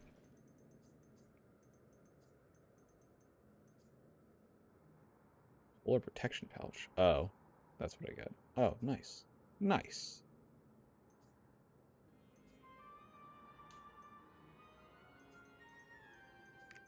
Yeah. TA, right? I've been trying to move his money from JP Morgan, so this ain't new, just the timing. On CNBC right now, Kanye West just said he's moving his money from JP Morgan to Bank of America, possibly because Jamie Dimon never called him after he deposited 140 million at the bank. Oh shit. Maybe there's some weird shit going on. Diamond? I don't know if this dude's I don't have enough. Oh my god, there's still. How much more of this is there? Where are we at? There's still an hour. Why did Amado post a new yay statement? Maybe change it to faster. potentially misleading, but why delete it weird? Sounds like diamond. Diamond. Okay, there you go. And then suddenly everybody Oh my god, there's an hour and 15 minutes left. I don't know if I can finish all this tonight, guys. I might just go halfway. was calling me scum, but you didn't think of me as scum. You didn't even really disagree with their criticisms of me. You were just like, no, but I know him. Once you know somebody, you don't call them scum. And that's why I'm giving the carjacker analogy, is because all you see is there's semen stains left on your car seat because they're a schizophrenic person, right? But if you Wait, why are there semen stains? What's say that about? somebody broke into your car and jacked off on your car seat, you're gonna call them scum, right? But if you're their mother and you watch them slowly develop symptoms of schizophrenia throughout high school, and then you had to you had to send them away in this heartbreaking moment where they wouldn't stop shitting on your floor. The schizophrenia comment that Mr. Girl is making is because I think whether he knows it or not, he's operating on the same definition. Schizophrenia implies a lack of agency. So earlier I said that we probably say a bad person is somebody that is an agent that makes bad choices that could otherwise choose not to. A schizophrenic person is a person that's probably losing their agency. They're not able to choose otherwise. Hence the sympathy we would have for that person. Or trashing your house, you had to send them some swanky treatment facility, then they escaped. Now they're homeless. You don't even know where they are. And then somebody says, oh, so we found your piece of shit son. Like, no, you're not going to think of them as scum. No, because you know won't. Because you know right, them. But again, all of this, I I just want to bring it back to, when I'm saying you're making a power play, I'm saying from the perspective of the person. Wait, what is this? What is you're the doing Midnight it to. Circus? It feels like a power play. I am still able to hold your humanity and your psychology and all of your feelings about this in my head at the same time that I say it's a power play. Bullshit. But I think it's bullshit. I think everything fine. you're saying is absolute fucking bullshit. That's fine. I'd like to finish what I'm saying now. Okay. I can tell you that you're making a power play while still having empathy for why you personally would need to do that. My guess is that there is a lot of terror and trauma involved, and I get it. It's not hard to extrapolate why somebody would need to be so protective and careful around sex. I understand that, but I'm saying that from the perspective of the other person, it can be really fucking annoying. But it being fucking annoying isn't a fucking power play, Max. That is literally what makes It's something not a power play. fucking power play. No. Let me finish what I'm saying, okay? Okay, So can you finish power play. it? Can you finish it? I don't know what I don't know what he means by power play now. Now I'm confused. What does he mean by power play? Power play to me means that I know that I hold the power, and I'm purposely, and I think Sardis says it's like it's an intentional thing. Like, okay, I know I have power on you, and I'm gonna fucking flex this on you. I'm gonna fucking use it on you. I think there does have to be some level of intention for it to be called a power play. Now, whether or not someone views it as a power play, that's of course up to perspective, which is what I think Max is trying to say. But I think at the end of the day, what matters more, someone's perception of something being a power play, or something actually doing what you think a power play is? Well, with this idea in your mind, you are going to have a definition of your own behavior, of not being a power play. I'm not even fucking talking about my own fucking behavior, dude. I'm talking a power And no, and even then, never mind. play again. There's no such specifically thing has as a power. intentionality. How is There's no such wanting thing to as be an actual safe a power play? There isn't. There's no such thing as a power play. You have an idea of what a power play is. How can there be a power play if you don't know what? There's something that you think is a power play. What are you talking about?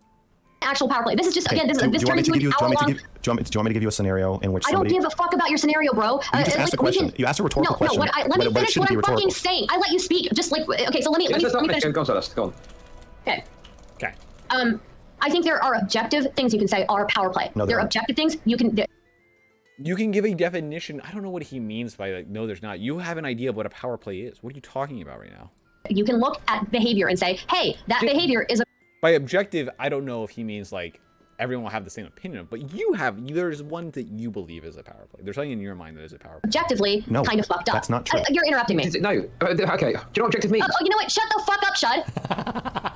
I just think you're making really bad points. I think you're a fucking idiot, Shud. How about that? Okay. So so again, God. there are specific things that people do. If somebody calls you the N-word and says it with vitriol, you can say, hey, they did something that objectively seems pretty racist, right? They're calling you the N-word with vitriol. They're saying it. They don't know you. Objectively, you know that is a racist thing. They have committed a racist action, right? That's a tautological. Objectively. That's a tautological definition. Calling someone the N-word is most people's definition of racist. So yes.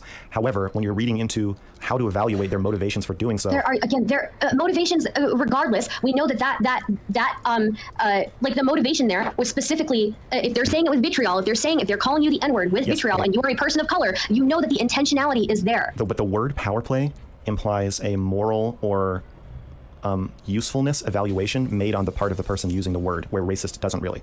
Calling someone the N-word with vitriol is tautologically, definitionally racist. Right. Whether something's a power play depends on the evaluation of the speaker. The person who's labeling it a power play has to evaluate, well, how I don't much think so.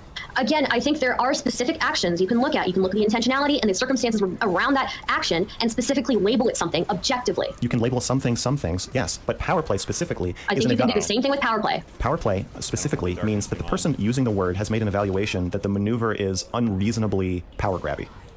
So if somebody says, "Hey, can I have sex with you right now?" So again, unreasonable. If you say, someone says, "Can you I have sex explain with what you they're saying? right I don't think anybody. The problem is they're just ultra super hung up on these like definitions, and that's it. That's really it. They're just ultra super hung up on these definitions.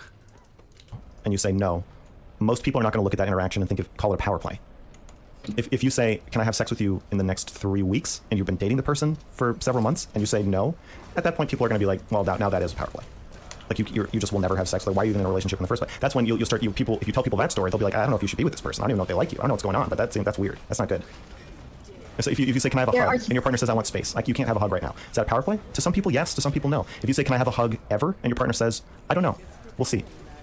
Most people. I see you opening your mouth, Chad. Shut the fuck up. I don't want to hear a word out of you. So I'm trying to demonstrate to you that power play is not like the term racist. It implies an evaluation of the whole situation, the relationship, and including the context. If we were in a different country, like if I went to Japan, I assume that there are more people like you in Japan than people like me. I assume this is a more of a cultural norm to be like, oh, I know we shouldn't. I don't want to. Really even when you're 30, even when you're 40, even when you're 50. And so it probably wouldn't make as much sense to call it power play there, because it'd be like, well, this is just how it is. Bro, these material testing packs are killing me. A lot of people in chat are asking you to step on them, Stardust. How do you feel about that? Shut up. I'm not interested. What did I tell you about talking? My apologies. Continue with your amazing points. Oh my god. Is that sarcasm? Why is he doing The British this? person being sarcastic? Absolutely no way. Okay, so if you're being sarcastic, you can just leave the fucking call. Like, I'm not interested. Yeah, like why? Why is he being like Instead of this? I'm just trying to have the conversation move forward. Okay, you're based on the 3 months of silence from you. I don't think that you are emotionally or psychologically ready to have a debate about this. Jesus I think what you Christ. should have done is as soon as you realized it was going to. That's. I don't even if that's how you truly feel. I don't know if you should be saying that right now. I don't know. Like that's not. If that person is in that state, I don't know if this is where you do it, dude. Like, you can just say, let's end the call, and then tell them, but doing it on stream? Like, what the fuck? That's kind of fucked up. Fuck, I'm getting destroyed right now. My team is getting destroyed right now. I don't think we're going to do this. I don't believe it. I don't believe we're going to be able to finish it. Make you flip out is you should have been like, you know what, I can't really handle talking about this. Oh, And that would be no. an absolutely respectable thing to do. What's not respectable is for you to destroy our friendship because you are forcing yourself to do something, ironically, that you actually don't want to do. You don't want to have this debate. I'm fine with us having our conversation. But it doesn't seem again, like it. I would Why the fuck did you point. stop talking to me for 3 months? Obviously, this topic is traumatic for you, and you can't talk about it. It's not that I stopped talking to you. It's just I didn't really make too much of an effort. I still, No, when we interacted, I asked you to talk about this several times and to try to repair our relationship, and you just either didn't and I respond. was busy. Okay, fine. Maybe you're too busy to be friends, or maybe this topic is too traumatic for you, and you shouldn't fucking be debating about it online. Okay, so we can continue our conversation. You specifically brought up I feel like I'm raping you. You're not raping me. It feels like I am. It feels like you actually can't handle talking about this. You're pretending you can't. It feels like having sex with somebody who is dissociating and shuddering and shutting down. Their eyes are rolling back in their head, and they're like, "Oh no, I'm fine. I can keep going." It's like you're being really melodramatic right now. You're being very melodramatic. You destroyed our friendship. Our friendship was important to me. Now we're not fucking friends anymore. I don't think it's melodramatic. Our friendship was important to me too. Great. So I don't think it's melodramatic to tell you that I think you destroyed our friendship because you tried to force yourself to have a conversation. You, because you have no fucking boundaries. I get why you have to hold people at arm's length. Oh. Well, this is getting super personal. Fuck, I'm gonna fucking get hit. Oh, I didn't get hit. Wow, I fucking get it. Alright, who's getting it? Who's getting it? Who has the big mark on them? Excuse me, someone. Oh, it's you. You better not fucking... this fucker. Oh, yeah, he did it. He did it. We got him. He did it. He's a god. Don't you dare fucking move. Okay, we're good. Woo, fuck.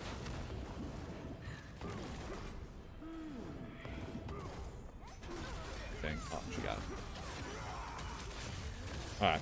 Yeah, he needs to calm down on the accusation shit right now. It's like, you're a bad friend, all this shit. You fucking aren't capable of having this discussion right now. Like, okay, dude.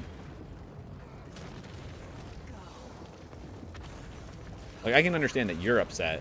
Can I just not? Oh, I can just do this. Please be me. Please just let it be me so I can just stand here. Yes, it's me. Thank God. Get shit on. Okay. When you start dating them now. Jesus Christ! Okay, Oh God! Let's just calm down a bit. We're getting heated. No, I'm fine talking about this. Wait, so. hold on. What did he say? That I think you destroyed our friendship because you tried to force yourself to have a conversation. You. Because you have no fucking boundaries. I get why you have to hold people at arm's length when you start dating them now. Jesus Christ! Oh God! Let's just calm down a bit. We're getting heated. No, I'm fine talking about this. So. Of course I'm heated. What do you want me to, like, one of my friends stop being friends with me because I made her mad? Why is my throughput so bad on my bots here? Okay, but do you need to bring the rape thing into it, though, Gus? Yeah, I think it's related. Absolutely. I don't think so. Why? You did to me the exact fucking thing I was saying I don't like being done to me. I failed your test. Now we're not friends anymore. I just, Of course it's tested. It's so fucking disingenuous. You're such a fucking liar. You sat there. You looked me Oh in the my eye. God! He's so... Okay, he is very upset. And you told me you weren't upset 20 times. And then you ended the call and immediately say, yeah, I was upset. He was trying to get a negative reaction out of me. You lied to my fucking face and you ruined our friendship as a result. Of course I'm heated. So in the moment, like I said, initially in the moment, I was not aware that I was upset. But you became aware at some point. You did not talk to me about it at that point. And so yeah, and so what kind of friendship can we have? How can we talk about rape and argue about our dating habits? But if we get mad at each other, we stop being friends. Because we were already in the middle of a very heated discussion, a very tense discussion, where you were talking about things that I find necessary are unreasonable and unnecessary and a power play. I'm already in a position where I'm arguing with you about something so tense. So if you're asking me, hey, are you mad at me? I'm not mad at you, but I'm incredibly uncomfortable at that point. I don't think I realized I was mad at you. Okay, then you could have said you're uncomfortable. I'm saying you could have said any of this at any point. So the reason I'm heated right now is that you did not do that. Yeah, I didn't know what my feelings were completely at that point in time. That's fine, but that's not my fault. So I want you to look me in the eye, look me in the eye and tell me that you think if you knew how you felt and you told me how I felt, tell me you think that I would have just kept pushing on. No, I don't. If I knew how I felt and if I knew I was that uncomfortable and I told you I was, yeah, we would have probably talked about it in some other way. With you. I probably would have even taken care of you. I would have helped lead the conversation. That's fucking gay, and I don't need you to take care of me. But okay, yeah, go. That is somebody should. Oh my God! And now you're saying I wrecked our friendship. When, by your own admission, if you had been more attuned to your own feelings, set boundaries like you should have, and talked about your feelings like you were invited to multiple times, this wouldn't have happened. So I don't think it's my fault. You know, I tried to be as honest as possible with you during that conversation, and just because I don't know my exact feelings in that point in time doesn't mean that either one of us is at fault. I wasn't blaming you. It certainly doesn't mean I'm at fault. I mean, I wasn't blaming you for our relationship falling apart. You were blaming me because you said in the conversation I'm trying to make you have a negative emotional reaction. I do think that you were trying to make me have a negative emotional reaction. I'm just trying to not be controlled and silenced by somebody who is signaling that they're uncomfortable but who won't say it.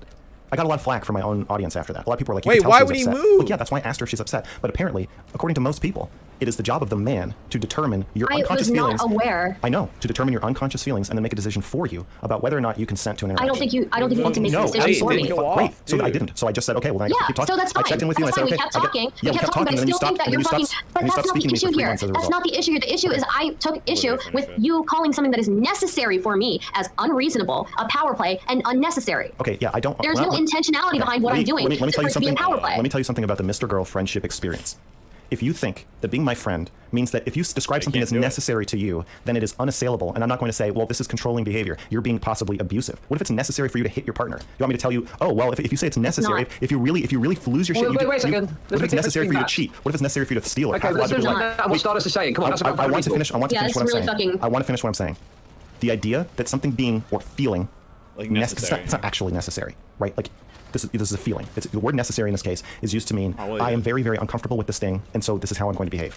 It's a need. We can call it that, but it's not literally like it's not like food or air or water. The idea that if you describe something as a need, then therefore I'm not going to give you any negative feedback about it. Then yeah, don't be my friend. You know what? You can give negative feedback on it, but then I am still entitled to tell you that I think you're fucking wrong, and I think you're a fucking wreck of a human being if you think that something like that is a power play. That's fine. You could tell me that, and I'd still be friends with you. But you didn't. Oh, he's such a big guy. You are so quick to look for somebody to blame in this situation when that doesn't need to be the case. No, once again, I have empathy for you. I understand that this is like a big. This comes off really bad. This comes off really bad. I am not blaming. I'm not blaming you for our friendship falling apart. I just think that you're fucking wrong. I know you're not blaming me. You're just saying I'm a wreck of a human being. You're not an asshole. Well, I think, but you're not blaming me. I mean, I have empathy for you, Stardust. I understand that. I'm friends with lots of assholes. You are not the only one. I understand. We've got another one in the call with us right now. So. I understand that this is an invisible wall for you that we ran into. I know you can't handle it. I know you can't take care of yourself right now. I know that you need someone to fucking explain your feelings for you and save you, but come on. Jeez. You didn't know it was there, and I don't think you knew we ran into it until. I didn't know this was gonna be this bad. I can see why people are getting like in Destiny's Discord and everything. People are getting really upset with this guy. And I'll be honest. I think Mr. Girl's a pretty interesting guy. Weeks later. I have empathy for you. He has a video that I still think is one of the fucking I'm upset that he took it down. He has to have it somewhere. He had an interview like with his girlfriend about the like sex doll review. That fucking video is insane to me. One of the best videos I've ever seen. I think I even understand why it's there. I think I can probably guess why it's there. So I'm not classic empath strategy. Again, I have your perspective in mind, but my perspective is. You are blaming me. No, I'm not. My perspective is that.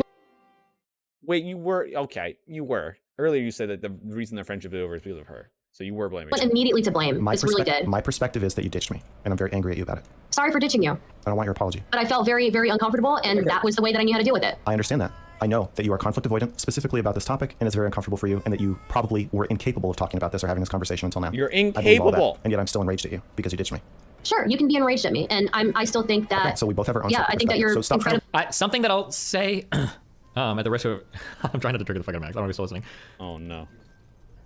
I don't think it's ever good to use, or I'll phrase this in a negative way towards myself. If I'm using psych terms at somebody in a personal conversation, it's usually because I'm just trying to trigger the fuck out of them. Like usually, once we've started bringing out the psych terms, that conversation is over. It's fucked.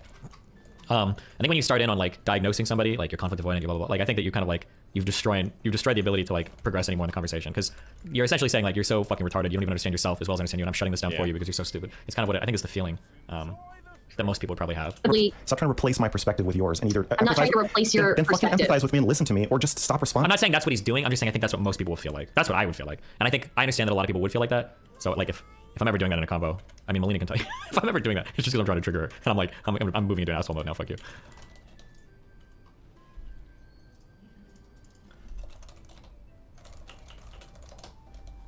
To it. I think that it's ridiculous to think that. That's not empathetic. Again, I can be empathetic towards a whole lot of things, but when something is an actual need, you lost empathy. Yes, you lose empathy. The topic is so triggering. You can't be empathetic. We could use the same opposite interaction, right? Somebody says, I need time. I'm really interested in you, but I need time, and that person decides to push that boundary regardless, right? That itself could be a test. Is that not a test? Sure. Is that not a power play? Yeah. This is a big. This guy. Fuck this guy. Oh, let's see where.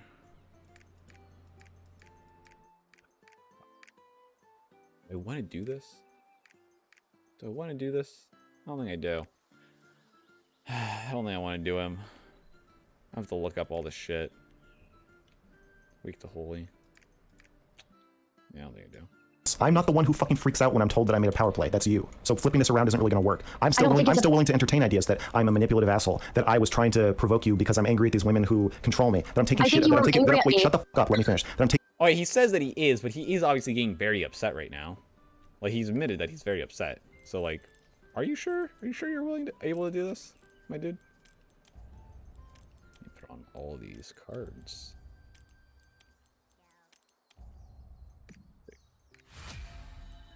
Is that the one I'm using? Like, how do I check what deck? Dark damage. Okay, yeah, we're good. Okay. Taking shit out with Shaylin out on you. All of these other implications and ideas are that I just hate women. I'm willing to entertain these ideas, and if you want to say them, I will listen to them. I'm not the person who is shutting down and refusing to talk to you about this shit. You are being such a victim right now. You are being such a victim. I think that... I definitely feel that way, sure. But again, he says he could do these things, but then at the same time, he gets very upset. He's like, well, of course I'm being upset because you're fucking doing all this shit to me. Of course. Like, okay, well, can you deal with this then? What does that mean? Yes, I'm angry at you for ditching me. I have few friends in this space, few friendly colleagues, and I was still friendly with you. I may have been more distant. No, I still was supportive of you. No, it's over. I can never trust you again. Jesus. Okay, fine. Okay, there must be a way back from the darkness, surely. Well, then wait, then you can't do these things. Oh, I guess, well, you can't do these things after a center boundary. Okay, sure. Come on, like that's... To what? A way back to what? No. We can never be friends now. We can be friendly, distant colleagues, but I'm never fucking relying on you for anything. Absolutely not. Oh my God. I'm not relying on you either, so. No shit. That's why we're not friends, because you didn't trust me and you didn't rely on me. No shit. I held my hand out for a long time and you never took it. So yeah, that's like... I thought this was to fix this, and you're saying it seems like you're coming to this and there's no solution possible. So what's the point of this is where Stardust is after 3 months, then no, why would I want to, what do I get out of a friendship like so that? Yeah, maybe in 5 years. I'm being so honest to you, and this is like, I feel like I'm being incredibly honest with you about how I'm feeling now, and you're just here, yeah, I mean, I get it, you're upset. Exactly, see?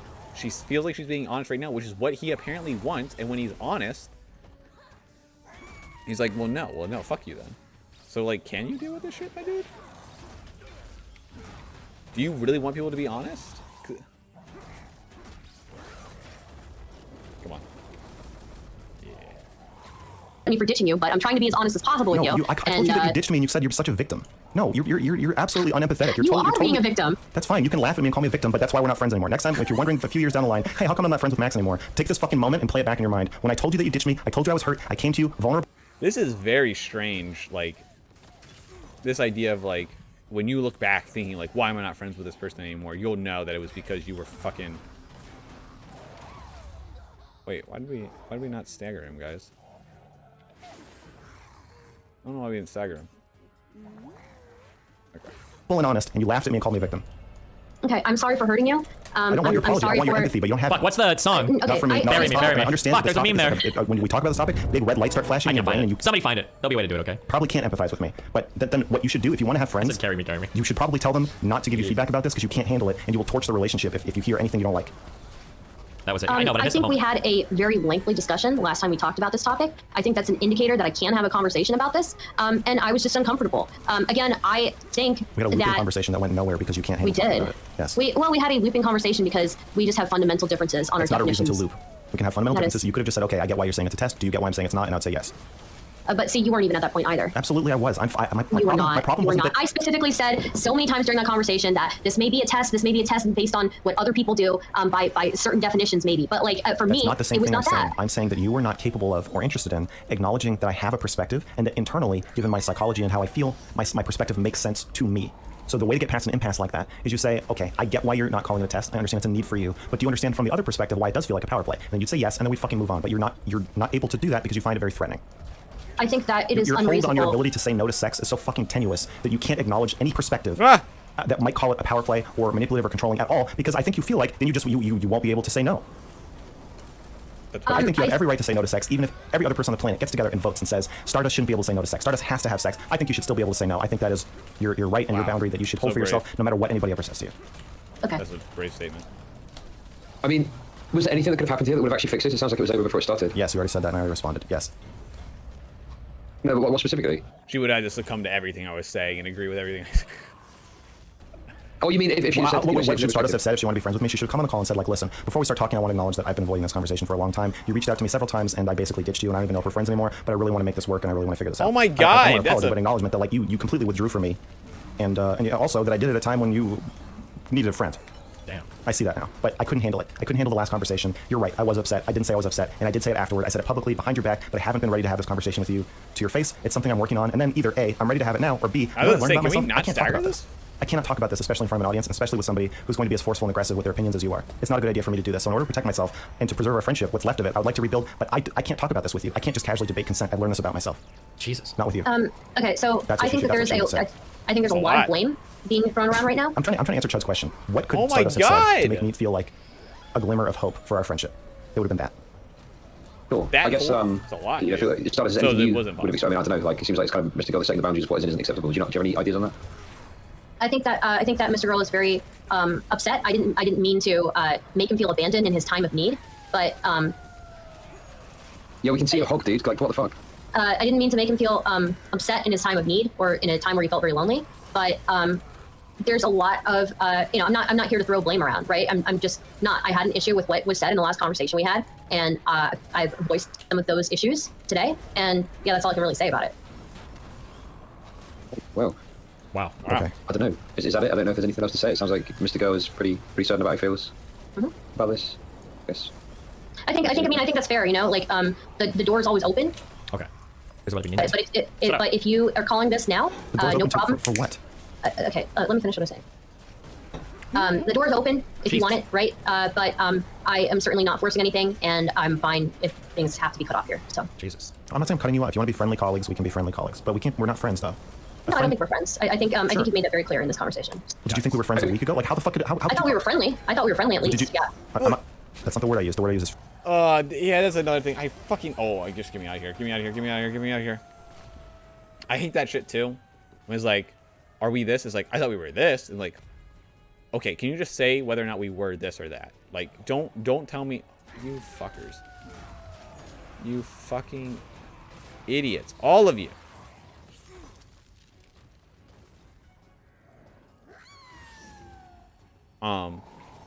Yeah, I fucking hate that shit. I fucking hate when that shit happens. Like, come on, dude. You know what I'm asking. Don't try and sidestep it. Just say, like, either we were or we weren't. friends. So, like, I usually... thought we were if- distant friends. Distant friends, yeah. Even a distant friend, I think if they get banned from YouTube and have this gigantic fight with a bunch of fucking Nazis who potentially ruin their career, you think you would, like, reach out and be like, hey, how are you doing? Oh, man. He's really Right? Even a upset distant by friend this. would do that. We're not That's friends. understandable. Like, he had his whole, like... Any career, semblance like, of everything. what a friend would do has been overshadowed by this conversation. And Like, now a you're going YouTube channel around that he's had for, like, right now in years. public saying that it's not Like, overshadowed by this conversation being too triggering for you. No, suddenly your entire perspective on me as a person has 180'd. Now our friendship and your ability to be there for me is overshadowed, or even respond to my DMs, is overshadowed by me trying to hurt you. It's not that the topic is too triggering and you're unaware of your own fucking feelings about it. It's that I am trying to hurt you. That's why we're not okay. friends. That doesn't make any fucking So- sense. How could you possibly call me a distant friend when this is how you act? Okay, so when I talked about this in public, I talked about how things are weird Thank between you. the two of us. Get me out of here. And I don't think I put all of these things that you're saying on it. You made a thumbnail immediately saying that asking if the bridge was burned. You didn't respond to my DMs, and like I said, when I very publicly had thumbnail was clickbait. this absolutely awful thing happen to me, you did not reach out. Okay. So there's no definition of friendship that I have that meets. Sure. Sure. I guess you're saying it meets yours. I mean, I can't really say I can't really say because I mean I felt bad for you and I said that it was wrong, right? But I don't know. I guess we were just distant, you know. Just didn't feel like it. Just Okay, listen. Let's address the elephant. Do you think that I'm not sure what do you think that you have been a friend to me for the last 3 months? I think again I consider you a distant friend. I didn't consider you a close friend. Okay, I'll stop asking since you're not going to answer. Okay, here's my question, right? Jesus. Because I do like, what's the reason you didn't reach out when Max was going for all that terrible shit? Uh-oh. I Careful. just figured I would voice support for him, and I thought that was appropriate, voicing support. And I thought that it was wrong. Wait, sorry, so you did tweet about it, right? You tweeted about it, correct? I tweeted and I said stuff on my stream and stuff, but I didn't reach out to him personally. Yeah. So I just felt like that was kind of the stage where I was at with it. That's pretty much it. I didn't really think Okay, someone in beyond the that. chat is saying Stardust never thought of Mr. Girl as a real friend. Is that true? That's not true. Okay, so let's put that to rest. People are saying Mr. Girl is always so much more involved in his friendship, emotionally involved in relationships with people than the other person is. That's not true. I thought that you were one of my closest, if not my closest friend, creator content. Ooh. Wait, what? Why was Okay, he asked, okay, I had to replay it in my brain. He technically asked a week ago, were we still friends? Okay, we're good. That was what she was kind of dancing around. I was like, if that's how you felt, why did you fucking dance around that when he just asked you? Creator friend online. Okay. Okay. I'm just, and you ruined it, and you threw it all away. Like, how does that make I guess the thing is, mine, but what you said, it seemed like stuff that you mentioned, but she did at least like tweet about it, right? So even if she felt uncomfortable talking to you directly, at least she said something to kind of show support for you. That's something. Well, yeah, and I do. constantly- I don't know. I And I mean, I have said a stuff lot on stream, of but, friends, and most of them don't tweet about me, Ooh, burn sick. but all of them asked me how I was doing. Except you. Let it hang. Yes. Yeah. He does do that a lot. Yes. I tried. That's a power play. Logic did. Destiny did. Okay, We talk often Did you? I think I did. about how both of us Yeah. are doing, like fucking friends do. But we haven't had like some rift that's caused us to break apart for a period of time, right? Sure, if I do something that makes you well, I don't think that would happen because I did do something that made you angry, and we had a fight on stream. You yelled at me that you were angry at me, and you told me why you're angry at me. And we talked about it, and we talked about it off stream too. Boys being boys. I think That's what I this would is very expect of a like. friend. Like I think this is very disingenuous though. Like I have supported you even when it has gotten me so much flack, right? Way before anybly else did, and I continue to support you publicly even though we had our falling out. He did. She did. So I don't I think this is remember that necessarily when it fair. first You're came more up. afraid of this topic than you are of Child porn. catching flack. Oh fuck him. What? What? I mean, honestly, I think the most flack I have ever got was from my association to you and my association to Richard Spencer. I know. So I don't think yeah, you're Richard Spencer. I don't. What's her association with Richard Spencer? I don't know what that association's about. I thought it was gonna be like, I don't know, some random shit. Like, what the fuck? I don't think that scares you. I think this topic scares you. I don't know that it scares me. I think I was just very uncomfortable, and I didn't know how to proceed with our friendship, essentially. But I do think that it's a little bit disingenuous to say that, like, I didn't care about what happened to you. I did clearly care. No, I know did you care. clearly voice support. If you you didn't know. care, Hey, What? what do you mean what? Why are you so rude? Well, you see, I've grown bored of you. So Really? I could tell yesterday. Holy fuck. That was insane. First it was like a whole readout of a Wikipedia page about some random airplane, and then there was a conversation about what this? filthy meant in regards to music for another like 15 minutes. True. Like, What's happening? you know, say no. care, I wouldn't be upset with you. Oh, thank God. Skip all that. I'm upset with you because you care, because I know that you care about me. If you didn't care about me, then we just wouldn't be. Why? One more thing. What up? I've been inactive on my YouTube for a really long time. Important video on my channel on Saturday. Just had to get that out. People spamming that I should mention that. So yeah. Wow. Okay. Thank you. Thank you. Bye bye. friends. That's why I'm hurt. I'm hurt because I know that you do care about me. But I'm like you, except with conflict and friendships. Friendships are pretty easy to have at first because you don't have any really bad feelings about the other person. You're happy every time you see them. You get along with them. There's nothing complicated or really upsetting to talk about. You can just kind of like gossip, shoot the shit, whatever. But eventually, at some point in every friendship, there will be conflict. Someone will do or say something that hurts the other person. And then you will find out how intimate the person is really capable of being. And there's a couple of solutions to that. One is if the person's not capable of having conflict, you just can't get that close to them. And so you have a more distant friendship. But the closeness of the friendship has to reflect how much conflict the friendship can sustain. But our friendship was past that point. Also, there are friends who can not talk to me for 3 months and we can pick up like nothing happened. Like I do have friends that are like old distant friends like that. But this is very different. It's very different to do that, to find out like, oh, Stardust is she's not trustworthy. This is my test. This is my power play. Stardust is not trustworthy. If you make her mad, she will ghost you. No matter how. I wasn't even mad at you. Okay, you make her scared, she'll ghost you. You make her uncomfortable, she'll ghost you. Whatever the fuck the word. If you do the wrong thing with Stardust, she's gone. You Gonzo. And it's like I don't want to be friends with people like I don't want to rely on you ever again. I can't trust people like that. Okay, God, so okay, we I did not publicly make you an enemy. It doesn't matter. I did not. I don't care. If I did not. I don't give a fuck what you didn't do. I'm talking about what you did. Okay. You ditched me. I can't be friends with somebody who runs from conflict like that. Ooh. Okay. I'm sorry to react the way that you wanted me to react, but Fuck that's you. just That's not such the a way that I was bullshit. going to react. That's such a bullshit. I'm sorry I didn't react the way you wanted me to react, but that just wasn't how I was going to react. That doesn't mean anything. You can't even have this conversation. You like literally can't handle conflict. You can't handle conflict. We can't really be friends. Like what I don't want is a relationship where I provide all the warmth, I provide all the understanding, What I are you provide all the conflict resolution. Are you being? I don't. What is he talking about right now? Like, well, I mean, I guess he's not in a relationship anymore, so he's not providing it right now. Where I'm basically fucking parenting you, walking you through how to deal with being mad at somebody. Damn. And not ditch them That's for what 3 months. this It's like you're acting like a fucking 14-year-old. You're I not think- emotionally no, I mature don't enough for think me to be so. friends with you. I think that I needed, again, after that conversation, I was uncomfortable and I just needed space, and that's what I did. I took space. I didn't ask you, No, I even didn't if need you to hold my even if hand. I didn't need, I didn't need anybody else to hold my hand. Even if you, okay, taking 3 months of space after that conversation is a friendship destroying We act for most still relationships. talked occasionally. We didn't know. No, it was a very icy, cold, distant, fake shit. No, we didn't. It was fake. Okay, It icy was cold. Okay, fake. so it wasn't icy cold to me, but Yeah, your definition of closeness and warmth is super different from mine, obviously. This may Okay. seem normal to you. It may be normal to you in your life for people to just not speak to each other when they have conflict. In fact, I'm positive that it is. I'm almost certain that this is how you are and this is how people treat you, and you probably put up with it, and they put up with it from you. I don't want this shit in my life. No, I can't do that. Damn. So we can be colleagues because that is friendly colleagues. Big power play I'm coming out from friends Mr. with you. Girl on I like this you. one. I like you a lot, and I always will. but our relationship now I needs to always change. will. And I'll always like you, but I just can't deal with you. You're just too much for me. Like, what the fuck, dude? This is super cringe. No, actually, what's super cringe is I haven't been using my fucking shield, like, at all. Can we break? There we go. a relationship that where this makes sense. We can have a relationship where if I make you uncomfortable and I don't hear from you for 3 months, or I have some horrible thing happen to me, you don't check in with me, and I won't give a shit. That's fine. That's the relationship that we need to have now. Colleagues. Okay. He just big homied her. So, like, True. irrelevant. He didn't check in with me. That's fine. Right. He doesn't have to. I like Irrelevant. I like him a lot. He's a cool dude. I have no sense that he should or even would reach out to see how I'm doing. Big All right. damage, boys.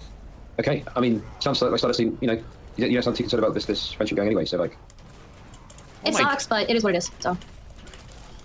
okay, well, before Okay, we I'll start anything, break is there it, any way 'cause no one to else rebuild wants to trust? Is there anything fucking we've done there break to? Sure. We've If got trust Stardust, has if Stardust changes in some pretty significant ways Yes. with Oh my God. ability to communicate about conflict, and I mean, it seems like the biggest problem is her not even knowing how she is feeling. If it takes you 3 months to figure out how you're feeling about something well enough to talk about it, I don't see how intimate or even reasonably close friendship with you is possible. Why didn't they But yeah, listen? if those things How many change, just landing? then sure, we can talk about it. I think later. Mr. Girl needs to own up to being purposely antagonistic. Uh-oh. I think he True. needs to own up to calling purposely something that antagonistic? I don't know about that. I don't know if purposely. It seems like he's just fucking like. Wait, what's this quest I have?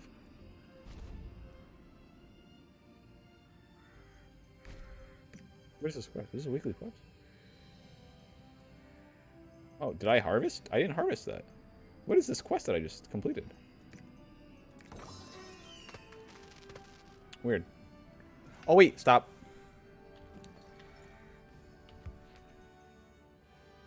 What do I bring up? Wait, stop.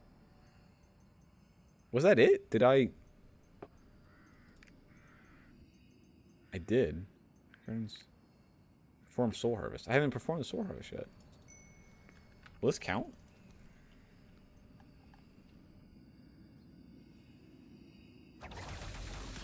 Oh, well, guess not. Fuck you then. They fucked me. Oh well. is necessary and contradicting himself several times, not just in this conversation, but in the last conversation, calling something unreasonable, power play, unnecessary. You've used these adjectives for power play while simultaneously saying that something can be a power play and be necessary. I just don't think that's the case. I think a lot of you also have to own up to the fact that you're calling a power play, you have such a broad definition of what a power play is.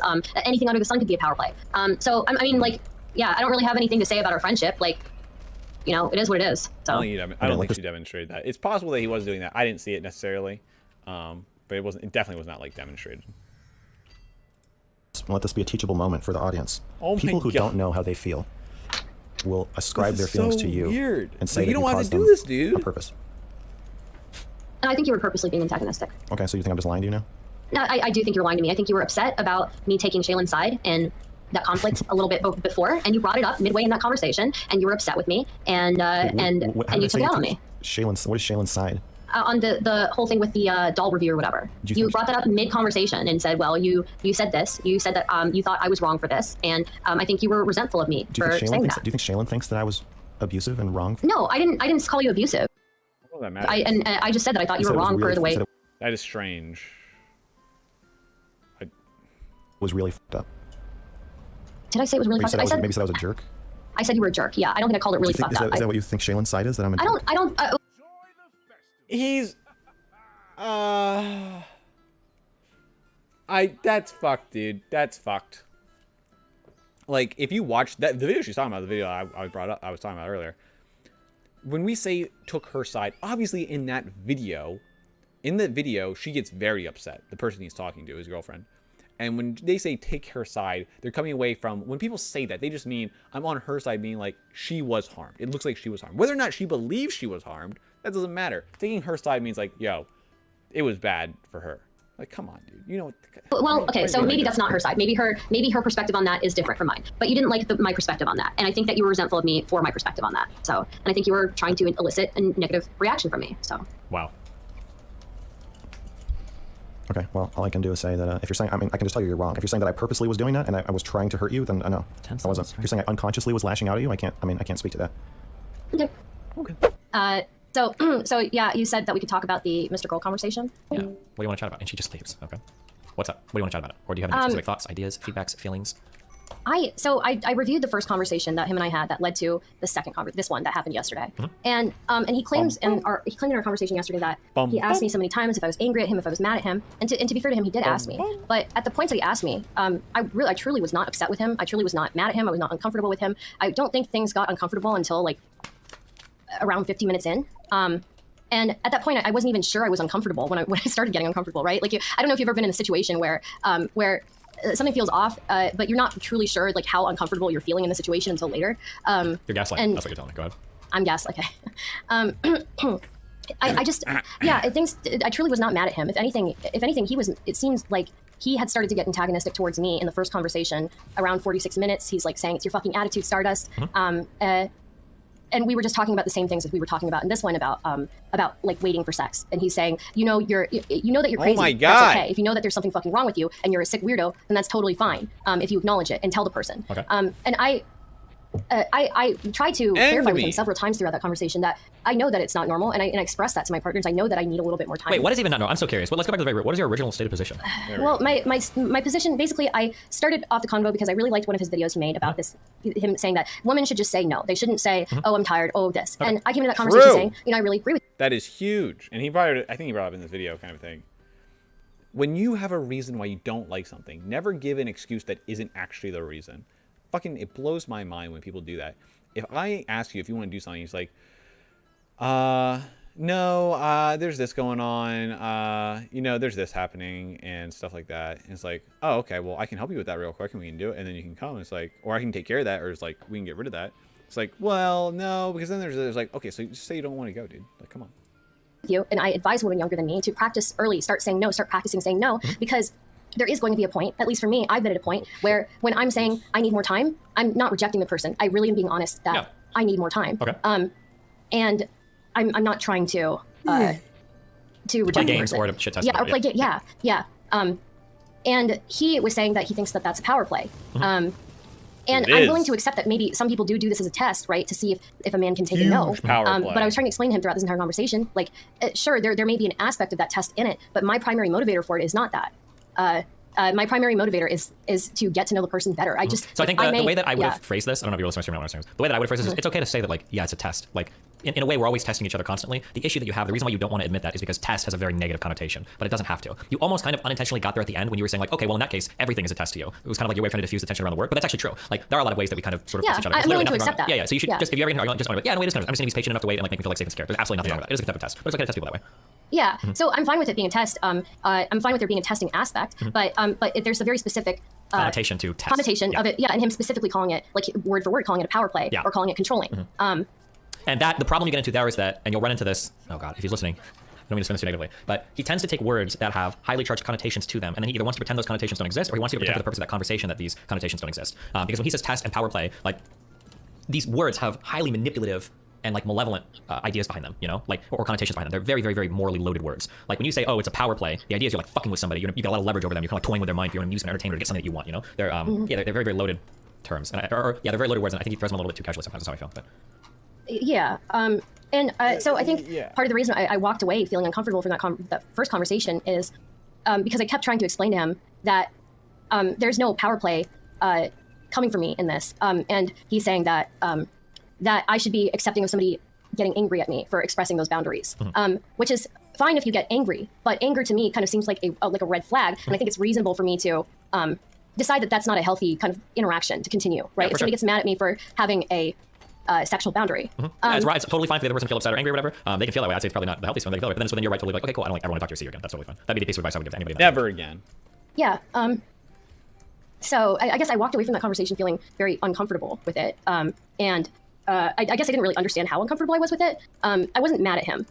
But I feel like it was normal for me to feel like after somebody says that me asserting boundaries is somehow demeaning men or giving them a test or comparing them to dogs or a power play. God, it is so late. I felt like it's pretty normal for me to like, and I don't know what his definition of ghosting is, but but he said I was ghosting him for 3 months. I don't know that I would call it ghosting, but we stopped talking as often. Ghosting implies somebody's messaging somebody else and then the other person's not responding. That's what ghosting is. I would be delayed in some of my responses for sure. Okay. And I understand him being upset about that. And I understand him being upset about me not contacting him as often. But it takes two to tango. As much as fault as there is on my side for not contacting him as much, there's equal amounts of blame on his side too for not contacting me as much. And I think it's completely reasonable after being told that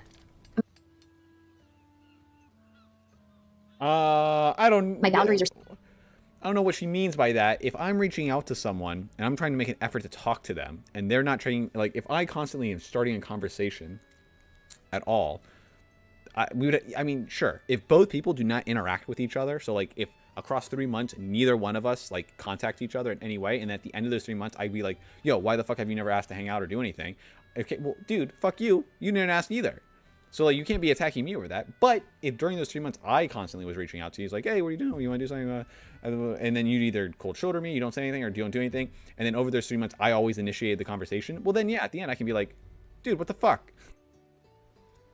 Somehow a power play, or when he's comparing them to me, like treating somebody like a dog, I'm somehow demeaning somebody by enforcing boundaries, that it's probably reasonable for me to kind of withdraw a bit, right? Like I don't think that I'm being, I didn't like really badmouth him. I said it was like an uncomfortable situation. I still expressed support for him publicly in a very public manner when he got deplatformed. And I've gotten so much flack for supporting him, and more flack I've gotten from supporting him than anybody else online. And for him to act like us talking less over the last few months is some huge offense seems ridiculous to me when I'm still to this day getting criticized for supporting him. And I even like called out like big tech on stream for mass reporting. It just feels like I went through so much. Sorry, I don't mean to get emotional about this.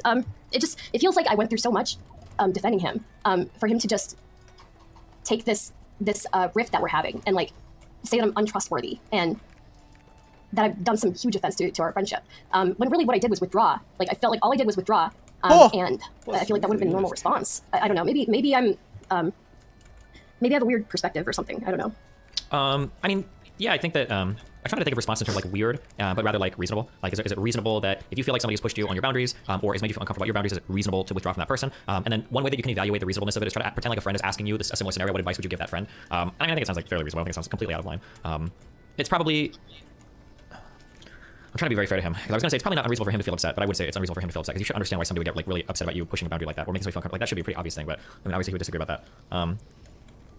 Obviously. Yeah, I'll end up being really one-sided on that. Yeah, I don't know. What else? I mean, I can understand how you're feeling. Are you just looking for me to tell you you're not crazy or what? I'm not really sure. I wasn't expecting to get like, worked up about this, but I just like reviewed the last conversation and went through everything line by line, and I don't know. I get that he's upset, and I if this is the way that the friendship ends, it's the way that it ends. It just feels kind of shitty. Like it just feels. Yeah, the problem you're having is that you feel like you kind of put yourself out a bit for him, and then he treated you in an incredibly harsh way, or what you perceive to be an incredibly harsh or insensitive at least way, and that when you took a little bit of space afterwards, he's essentially discounted every bit of friendship that you feel like you put forth for him, and now you're like, well, what the fuck is it all worth? I have this feeling lots when you're getting hit from both sides, and you're like, hold on, why the fuck am I getting hit on both ends of this? Like, if that's going to be the case, then I'm just going to completely abandon one because there's no reason to take it from both sides like that. And that's probably the feeling you're getting here, I would imagine. Except it's even worse here because it's with like a personal relationship, not just a like an online thing. Yeah, I mean, I think it's reasonable. Again, like I understand why he's got his own baggage for feeling upset about why a woman would want to not have sex immediately. I totally understand that. I just wish that there was, like after that first conversation, he quite literally compares it to holding a biscuit on a dog's nose, and that's what I'm doing to people when I say that I need time before getting physical. And it just feels like you're blaming me somehow. Like me expressing a sexual boundary is somehow demeaning you. And I don't know how I'm supposed to react to that. Like, it just was such a strange conversation for me. And I figured I just need some space. Things feel weird. And that's what I did. And I didn't make it a huge thing. I don't think I did, at least. I don't think I made it a huge thing. I just kind of withdrew from him. And I still viewed him as like a distant friend. But I didn't know that even he would be so upset that I didn't send him a message when he got deplatformed. Like I still stuck up for him in a public manner then, even if I didn't message him privately. But yeah, I don't know. I mean, he could have a standard for friendship where he would expect that. And then he also doesn't understand like how upset you are of everything. So, yeah. Yeah. Any other pointers on the conversation? I know I got very heated in the conversation and insulted Chud, but it was like only for fun and stuff. I didn't mean anything negative about it. So. I don't know if she didn't mean it. I guess she didn't mean it in the sense of like she was very angry at the time. Yeah. Like she doesn't truly like not like him or something. Like that I can understand what she means there. Do I have any pointers or anything? I don't think so, no. Oh, I guess the major thing I saw that was kind of annoying was you guys need to, when you're having disagreements like this, it's really important to get definitions straight as quickly as possible to make sure you guys are on the same page, because sometimes you guys both end up using like different definitions and then you have an argument for way too long than you need to, when it could be resolved so much quicker if you were on the same page insofar as like defining terms or whatever. I agree with that. I think a lot of our issues are just fundamentally different definitions for things. Just sure. Like, yeah, and his definition of controlling is so much more broad than mine. He thinks that controlling, like somebody can be controlling while still needing to be controlling, and I think that calling something controlling is implying that there doesn't need to be control there. So. Yeah, maybe it gets complicated figuring out exactly who the fuck is meaning what. But like I said, this is why it's good to just like hash out like what exactly do we mean when we say these words, so that yeah, there's not a bunch of like a lot of your like over half the conversation was on like what the fuck words meant when you guys were talking to each other. Yeah. Yeah. Okay, well, anything else? I don't think so. Sorry for, getting a little emotional. I swear I didn't care yesterday, but I went through the whole conversation today, and then I felt kind of bad. But Gotcha. yeah, I just. All right, they're about to end there. The only thing I'll leave off is like that part at the end there where she said, where he got very upset and was like, or not very upset, where he felt like emotionally she was, to her mind, just expressing a boundary, and then he was getting very upset by her expressing that boundary because he was like taking it as like a personal offense. And that made her feel very uncomfortable. And the only thing I think that Max would say to that would be like, well, that's what you should have told me then. Because I was being like very forward with you, like being open with my emotions, showing you that, like, hey, I'm really like what you're saying is very upsetting to me. And I guess what Max would assume, like, that's the only thing he wants is for her to just be like, do the same for him. It's like, well, if that truly upset you or made you feel weird, you should have just told me.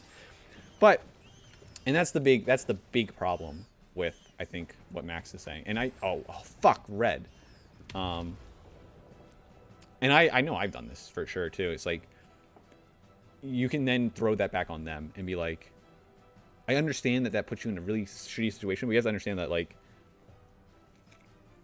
what he would view it maybe is that I understand that you were in a really shitty situation, but like I expect like my friends, like people that I interact with, like to like be okay with it. Like, I want you, like that's what I want. And if you're not that person, then I guess I need to like move away from you. Because like, come on, dude. Like maybe you are sometimes putting expectations that aren't good on people. If you put someone in that situation, you need to understand that like, okay, well maybe they're gonna be really upset by this, and if they are really upset by this, maybe they don't want to have to deal with it with you. And maybe you want them to be able to explain that to them, but you have to understand, you just put them in a really shitty situation. Like maybe 90% of the time, what is he doing? Can I just go here? Oh, I can't, okay. Maybe like 90% of the time, you wouldn't have to worry about this. And you guys would be great, but it's just like the fact that you did it now in this scenario is what fucked it. Fuck, I am getting fucked right now.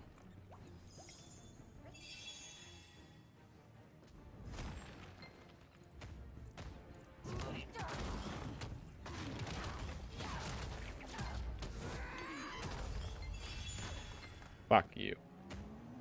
Get out of the way. Dodge! No, fuck this.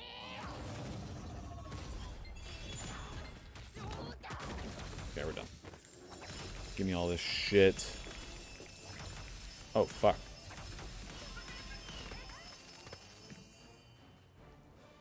Yeah, we're just gonna sniff all the purple shit. I'll look at that later. And we'll put all these gems together. Yes. Good. But yeah, that's what I would say for that. Okay. God damn it. I still have to eat. That was a long ass video. And we haven't even gotten to the big shit yet. There's still like more shit that's going on that I need to go through. That actually like, and I think the next video is the bridge burning of like, or what they call the bridge burning of like Destiny, you know? But whatever. We'll see. Holy shit. And there's the whole laugh thing. Oh my god, there's so much. There's too much. But I'm going to stop it here for now.